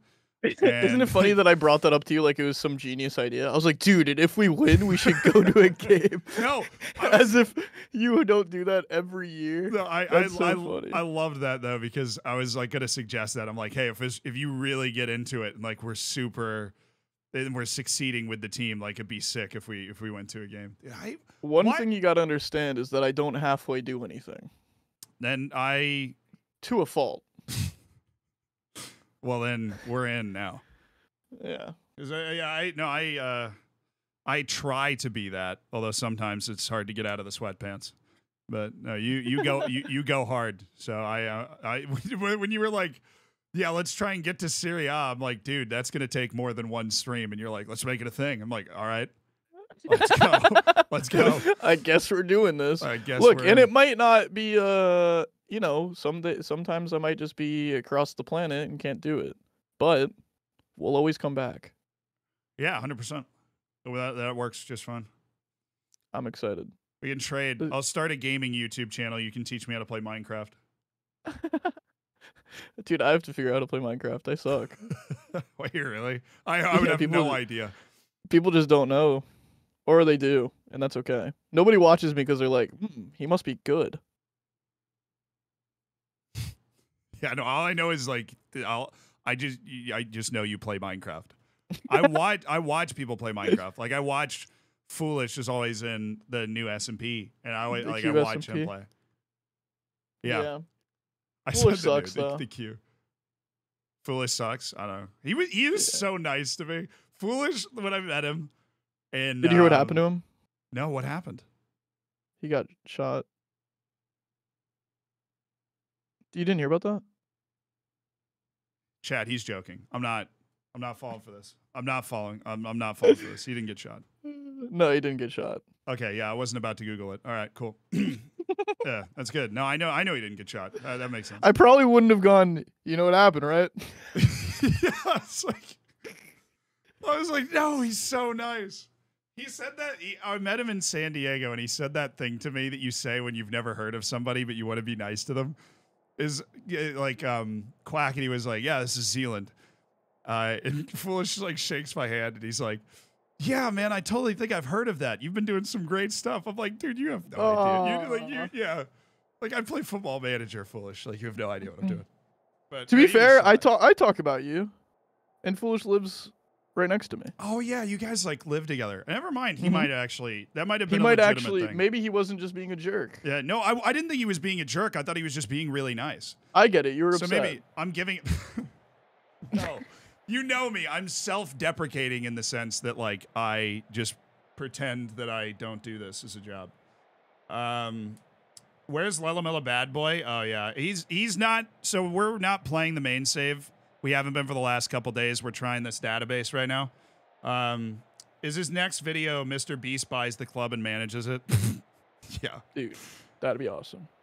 But, dude, he's probably got his videos mapped out for the next 3 years, Renee. That'd be a bare minimum, in my opinion.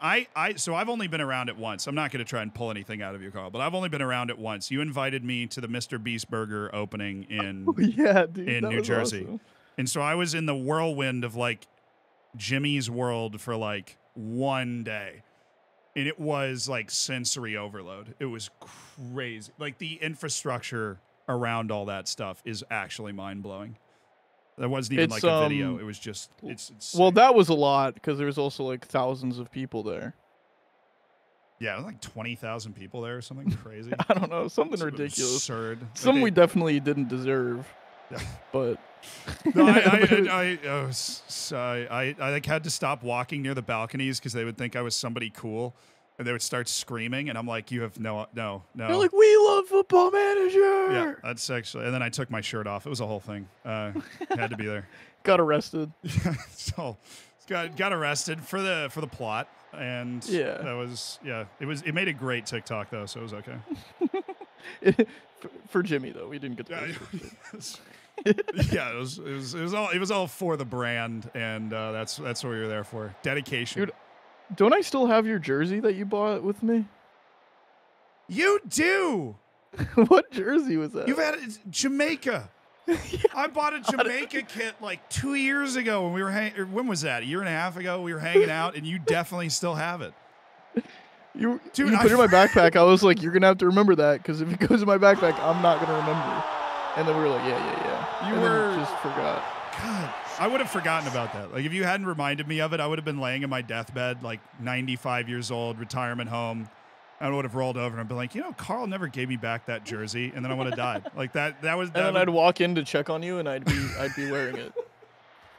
I'd be like, I got you this whole time, and then that's it. This whole time. Then I fade away, and then you die. Yep. Then I die. Like it's like the scene from the movie The Whale. I just snap, and I'm on a beach, and there I am. But yes, you do have my Jamaica jersey. I want How that. much money That's would it cost to get a sponsor on their jersey? On Catania's jersey? Yeah. Honestly, I don't know, but all I know is that a sponsor on a jersey at Taunton in the 6th tier of England was very approachable for me and was something that we discussed, which means a sponsor on a jersey for Catania would likely be equally approachable. Oh. I mean, are you thinking what I'm thinking?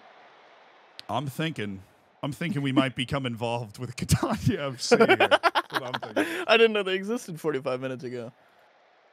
Yeah, but now that I know, now I'm their biggest fan. So before we go too far into this, we got to make sure that their owner, like I don't know who owns the club now, but it sounds like the guy that owned the club before was like rigging matches. So as long as it's not that guy, we're probably as long good. as it's somebody as cool as that guy. Right.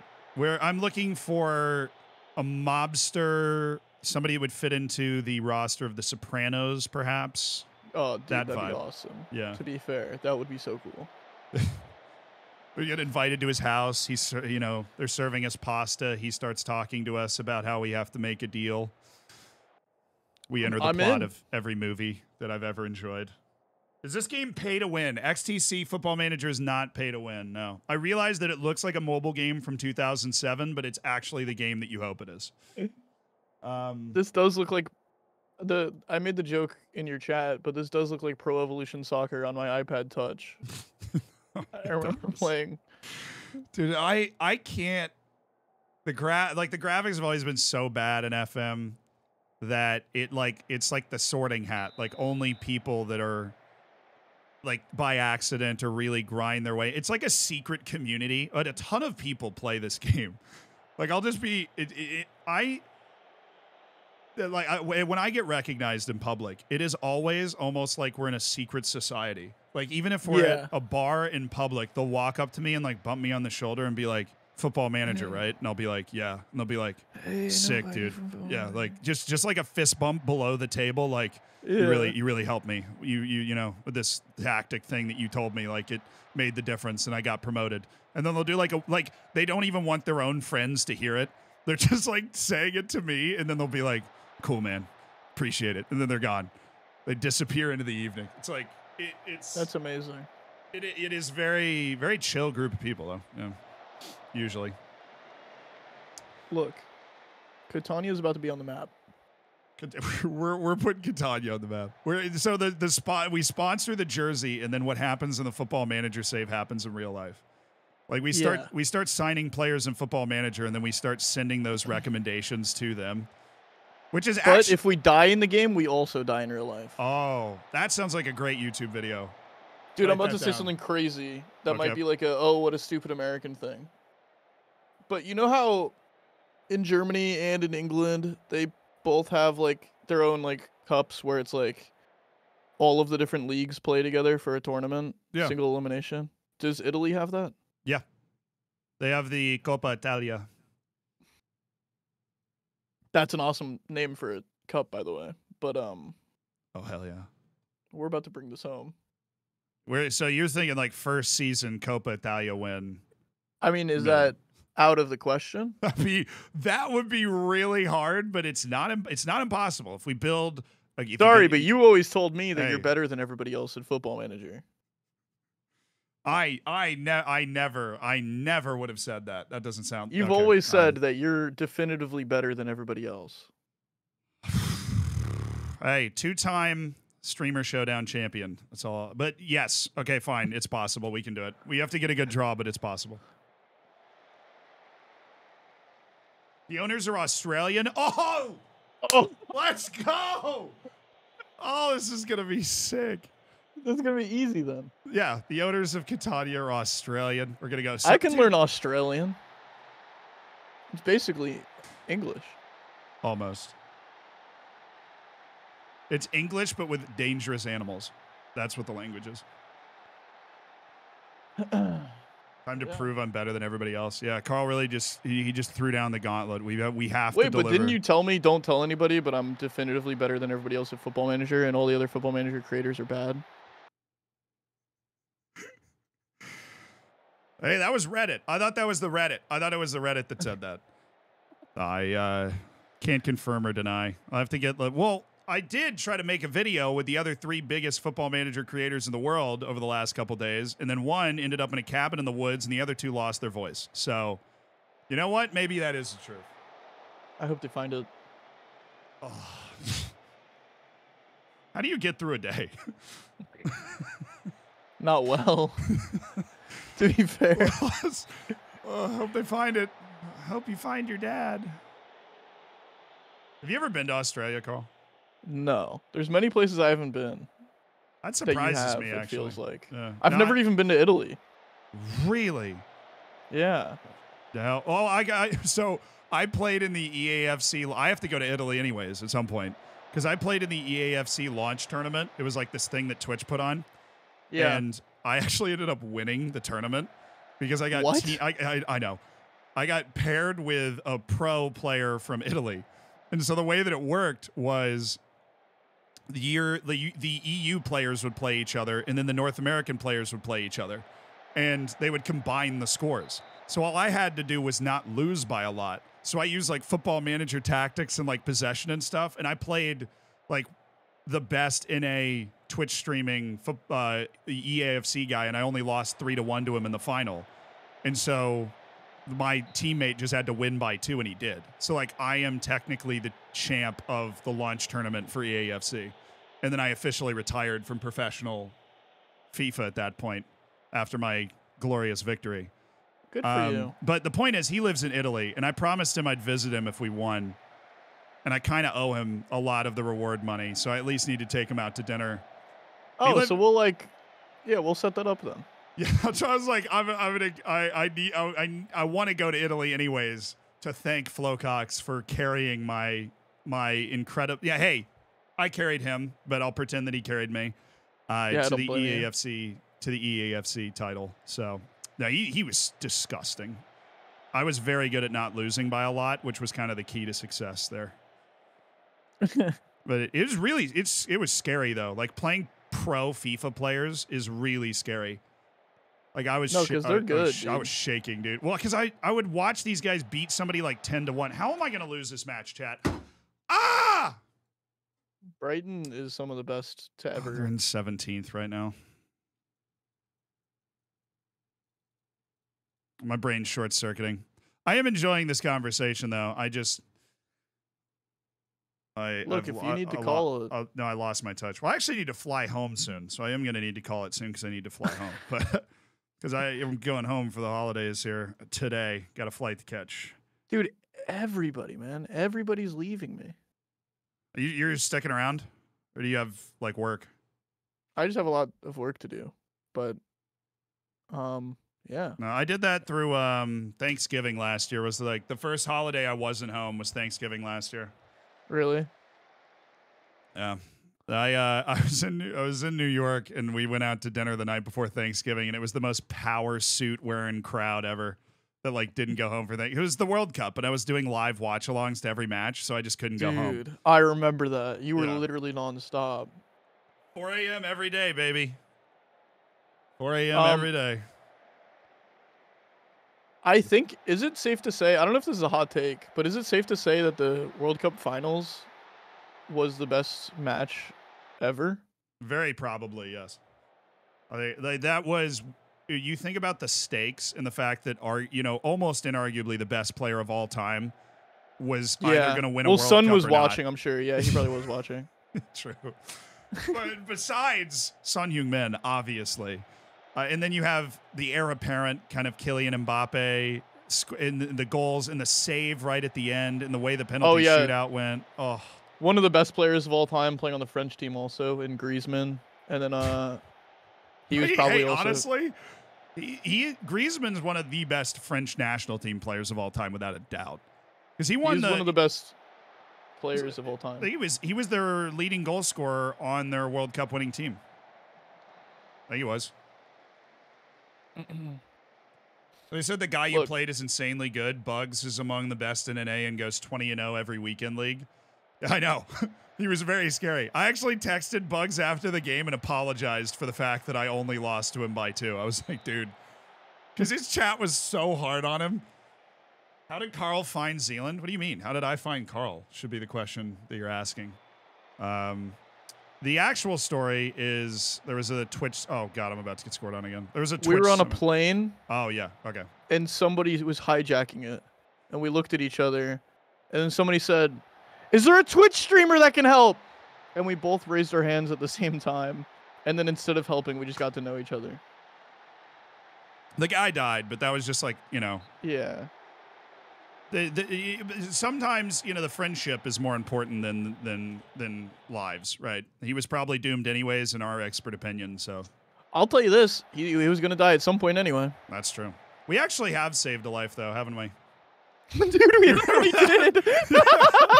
We actually have saved a life more. Has that ever been like a public thing? I have no idea. That's hilarious. No, do you want to tell the story, or shall I? You could tell it. I feel like you're a good storyteller. Okay. So Carl comes into New York because of just stuff that he's doing. And when he comes to New York, we just hang out. And sometimes he's with friends, usually much to Carl's amusement. I have no idea who they are, so then he gets to educate me. Dude, look at the XG graph for this game, dude. How did I lose this game? They had 2 shots. Oh, my God. Wait, but they also had 2 goals. Oh. Yeah, the math checks out on that. All right, sorry, I hadn't noticed how much we were getting FM'd by. Anyways, I had to tell so Carl comes, we're with this group of creators, some of whom you probably recognize, and we're walking, like we went to Times Square, and we're kind of walking down from Times Square. And if you've ever been in that area, you know that most of the streets are kind of half blocked off, and there's these tables in the street. And so at one of the tables in the street, there's this dude who's kind of just nodding off in a chair at the table, like not dressed particularly well, looks like he might be homeless, and he's like nodding off. Like he looks very not okay. And were people already helping him? I think there were like a couple of people. No, nobody was there. There was nobody there yet. Okay, yeah, those two college girls came up to help us later. That's what I was trying to do. There's some random girls just appeared at some point then. But we basically walk up to the guy, and we're in this group of 4 people, you know, like YouTubers, not necessarily the best equipped for this situation. But we start to like, hey man, you okay? And then we like tap him, and then we pinch him. And then for some reason, at some point, I remember Carl is like rubbing the side of his face. Well, somebody's like trying to like rub his chest. I wasn't just rubbing the side of his face. That's my memory is you're like rubbing the side of his head. He OD'd. So you have to try to like trigger him to wake up. So I was holding his head straight and holding his head up so that he wouldn't have any neck damage while I was putting my knuckles against his sternum and rubbing there to try to wake him up. Yeah, I just remember we were hitting him. Rubbing the side of his face. The random dude. That's my memory. You're just like, come on, man, you're gonna wake up. You're like, so we basically were like, okay, this guy's ODing. So we're hitting him in the chest and doing the like knuckle rubbing thing. And I actually called the ambulance. It's the only time in my entire life I'm like, I'm gonna call the ambulance. And so I walk over, I call 911. What's your emergency? And we call the ambulance to come get this guy, and we like, you know, make sure that he is breathing and everything until they get there. We actually, Carl and I teamed up and saved a life that night. I hope that guy's okay. Yeah, he probably is totally fine now. That's funny because we weren't freaking out, but we were definitely like on edge and super intense about the situation. And then the paramedics showed up and they were just so relaxed. Like they probably do that 50 times a night, honestly. They were just hanging out. The dude just strolls over. Yeah, they were He's like chilling. We'll take it from here. Like, all right, cool. Yeah, and they probably had the what's that spray that you put up the nose? Nycam? Is that it? I'm blanking for some reason. It like wakes people up when they're ODing. Yeah, I'm blanking on the name. Nycam. Most expensive call, the ambulance. Hey, the dude needed it. He was in trouble to the point that we were walking by him and we were like, he's in trouble. So we were just putting hands on this random man. Carl was giving him a massage, and we kept him company until the ambulance got there. That was it. That's so crazy. Yeah, what's the emergency? I don't know. Carl Jacobs is just rubbing some dude's face, and it's making everybody uncomfortable. We're just trying to figure out. Rubbing a dude's face? Why do you keep saying that?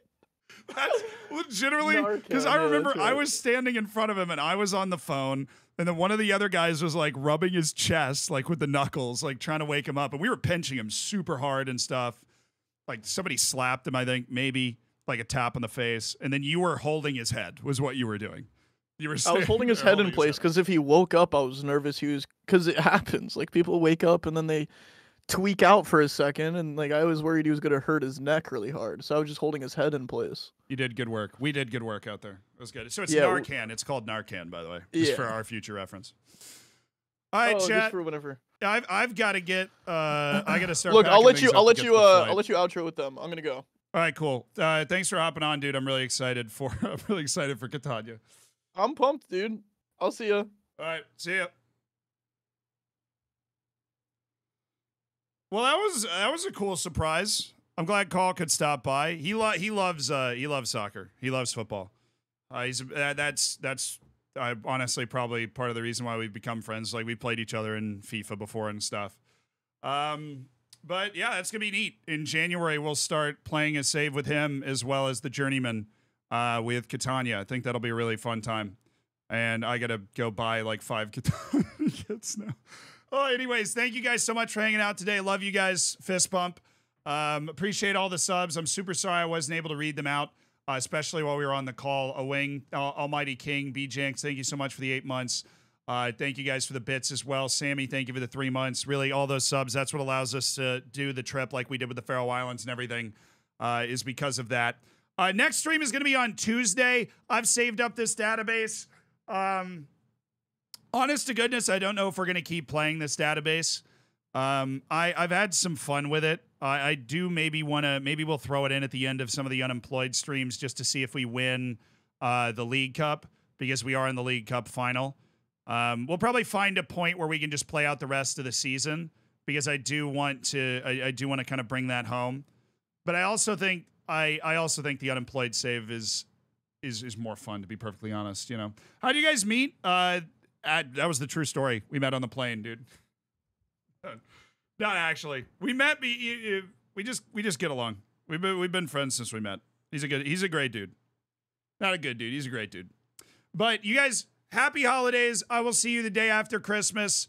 Let's go raid somebody. Actually, let's go make somebody's day. I forgot to say we were gonna do that, but let's do that. Be all right. All right.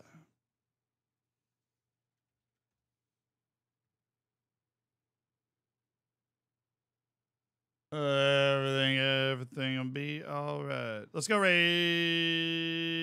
Hey, Mad Scientist made the database for a video that we have coming out soon. So let's go raid him. Let's get a copy pasta together, chat. Get a copy pasta together. What copy pasta are we feeling? You know, I don't know, man. Am I gonna stream on Boxing Day? Oh, wait, that's Boxing Day. Yeah, we'll just start the stream after the matches. We'll just start the stream after the matches. I don't want to get in the way of the matches. I know everybody's probably gonna be watching them. We'll just start the stream after the matches. It'll be fun. We'll have a good time. I don't want to disrupt that's like a sacred day for people watching.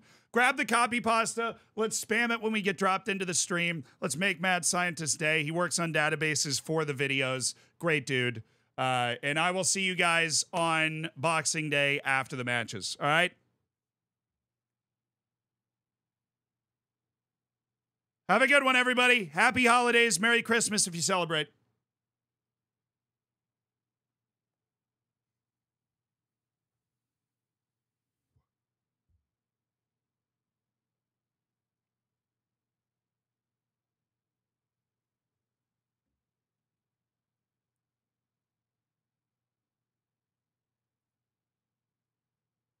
All right, guys, word of the day.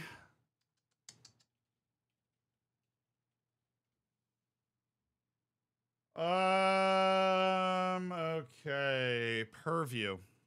Purview. Purview refers to an area within which someone or something has authority, influence, or knowledge. Could also refer to a range of vision, understanding, or awareness. I'll do my best to answer your questions, but please note that my field is linguistics, and topics relating to economics are beyond my purview. Sick. See you at the end of another stream for another word of the day.